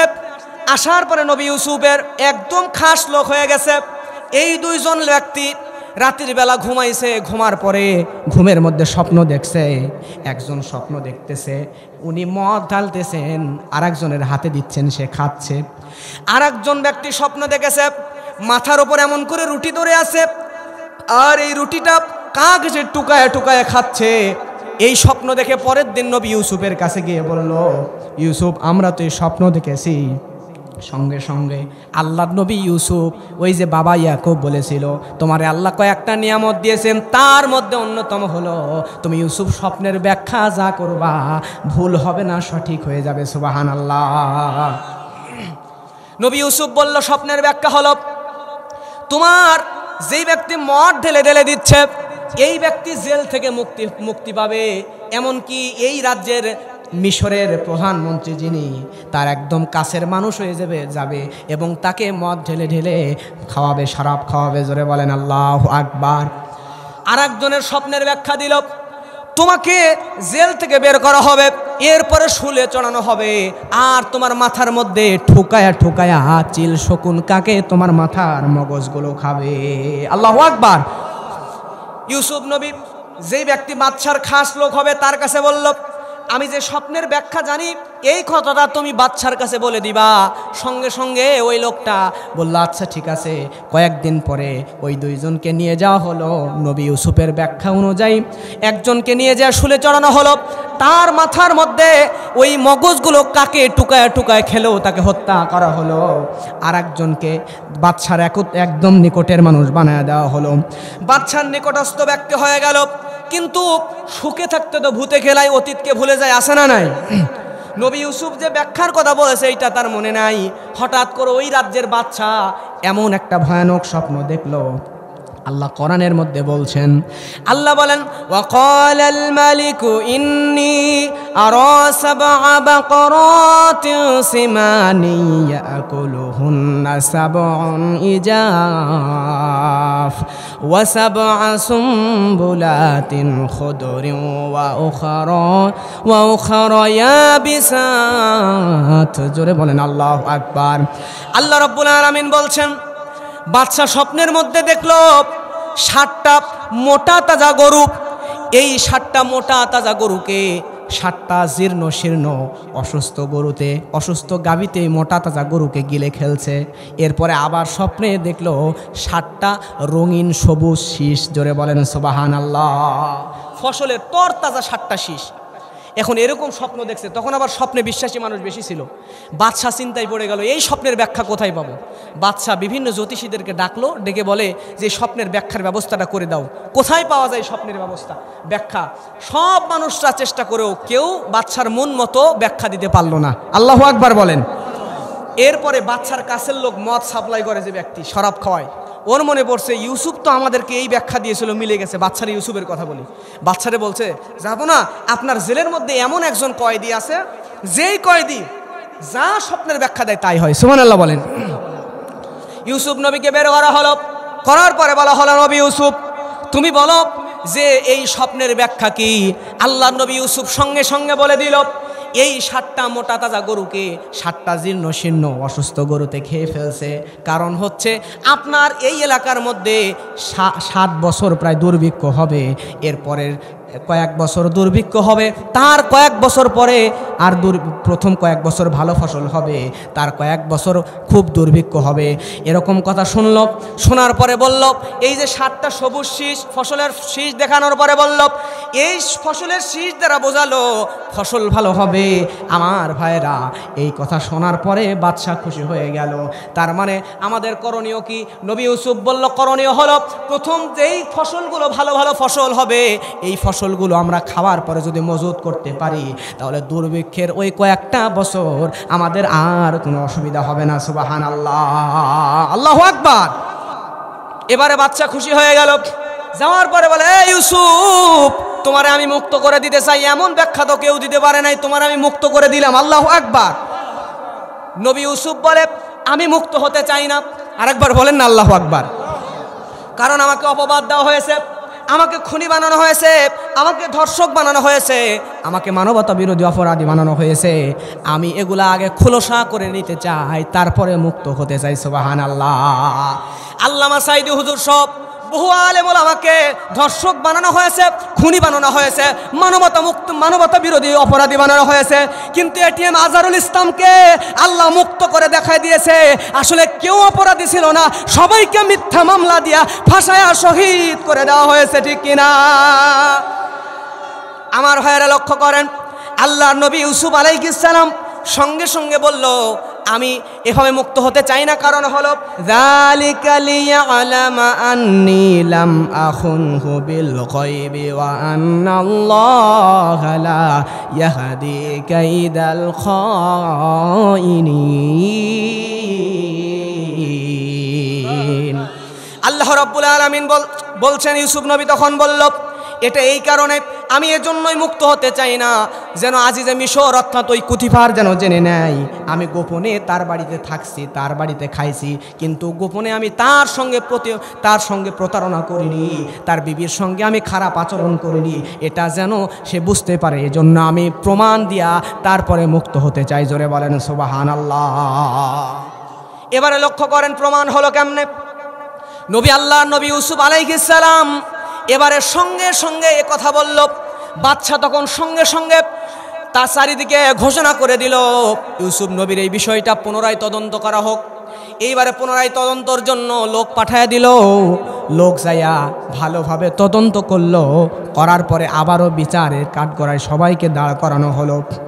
দাঁড় করানোর পরে এইবারে আল্লাহর নবী ইউসুফ একদিকে, জুলাইখার একদিকে, সব মানুষজন জড়ো হয়ে আছে। এমন সময় আল্লাহর নবীর সামনে ছোট্ট একটা বাচ্চা, ইউসুফ আলাইহিস সালামের সামনে ছোট্ট একটা বাচ্চা। এই বাচ্চার বয়স মাত্র 4 মাস। তাফসিরের মধ্যে আসছে। আমার ভাইরা বলেন তো, 4 মাসের বাচ্চা কোনোদিন কথা বলতে পারে নাকি? নবী ইউসুফের অসংখ্য মওজেদার মধ্যে এইটাও একটা মওজেদা। আল্লাহর নবী ইউসুফ আলাইহিস সালামের সামনে ওই ছোট্ট 4 মাসের বাচ্চা, যার এখনো কথাই ফুটে নাই, সেই বাচ্চা একদম আজিজে মিশরের সামনে, প্রধানমন্ত্রীর সামনে, নবী ইউসুফের সামনে, জুলাইখার সামনে আল্লাহ রাব্বুল আলামিন নবী ইউসুফকে কলঙ্ক মুক্ত করার জন্য ওই বাচ্চার জবান খুলে দিল। ওই বাচ্চা সঙ্গে সঙ্গে জবাব দিয়ে দিল। আল্লাহ বলেন, ওয়া ইন কানা কমিসুহু কুদ্দা মিন দুবুরি ফাকাযাবাত ওয়া হুয়া মিনাস সাদিকিন। জোরে বলেন আল্লাহু আকবার। এই কথা বলছে 4 মাসের বাচ্চা। সুবহানাল্লাহ বলেন। ওই বাচ্চা বলছে, জামা যদি পিছনে ছিঁড়া থাকে তাহলে এই নারী মিথ্যাবাদী, আর আল্লাহর নবী ইউসুফ হলো সত্যবাদী। সুবহানাল্লাহ। এবার আপনারা জ্ঞানী বিচক্ষণ মানুষ বলেন তো, ইউসুফ নবীর জামা সামনে ছিঁড়া ছিল নাকি পিছনে? পিছনে। সবাই তো অবাক। 1 নম্বরে অবাক হয়েছে যে বাচ্চা কথাই ফোটে না, সে বাচ্চা কথা বলে কেমনে? আর 2 নম্বর কথা বলছে যে জামার তো পিছনে ছিঁড়া মানে যদি ইউসুফের দোষ হইতো সামনে ছিঁড়া থাকতো। কথা কন ঠিক কিনা? পিছনে ছিঁড়া তার মানে ইউসুফের নয়, জুলাইখার দোষ। নবী ইউসুফ মুক্ত হয়ে গেল।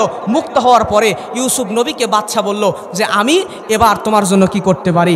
সঙ্গে সঙ্গে ইউসুফ নবী বললেন, ক্বালা জাআলনি আলা খাযাইনিল আরদি ইন্নী হাফিজুন আলিম। আপনি আমাকে অর্থমন্ত্রী বানান, তাহলে আমি বিশ্বস্ত রক্ষক, অধিক জ্ঞানবান। জোরে বলেন সুবহানাল্লাহ। এবার অর্থমন্ত্রী বানায় দেওয়া হলো হযরতে ইউসুফ আলাইহিস সালামকে। একদম কূপের মধ্য থেকে আসলো আরেকটা ষড়যন্ত্র, জুলাইখার ষড়যন্ত্রের জালে। কথা কন ঠিক কিনা? সেখান থেকে আল্লাহ তাআলা মিশরের অর্থমন্ত্রী বানায় দিল। অর্থমন্ত্রী আজিজ যে ছিল সে মারা গেছে। কুতিফার মারা যাওয়ার পরে নবী ইউসুফ অর্থমন্ত্রী, কিছুদিন পর প্রধানমন্ত্রীও মারা গেছে। ইউসুফ নবী অর্থমন্ত্রী হওয়ার পরে ওই এলাকার মধ্যে আশেপাশে সব এলাকায় দুর্ভিক্ষ শুরু হয়ে গেছে।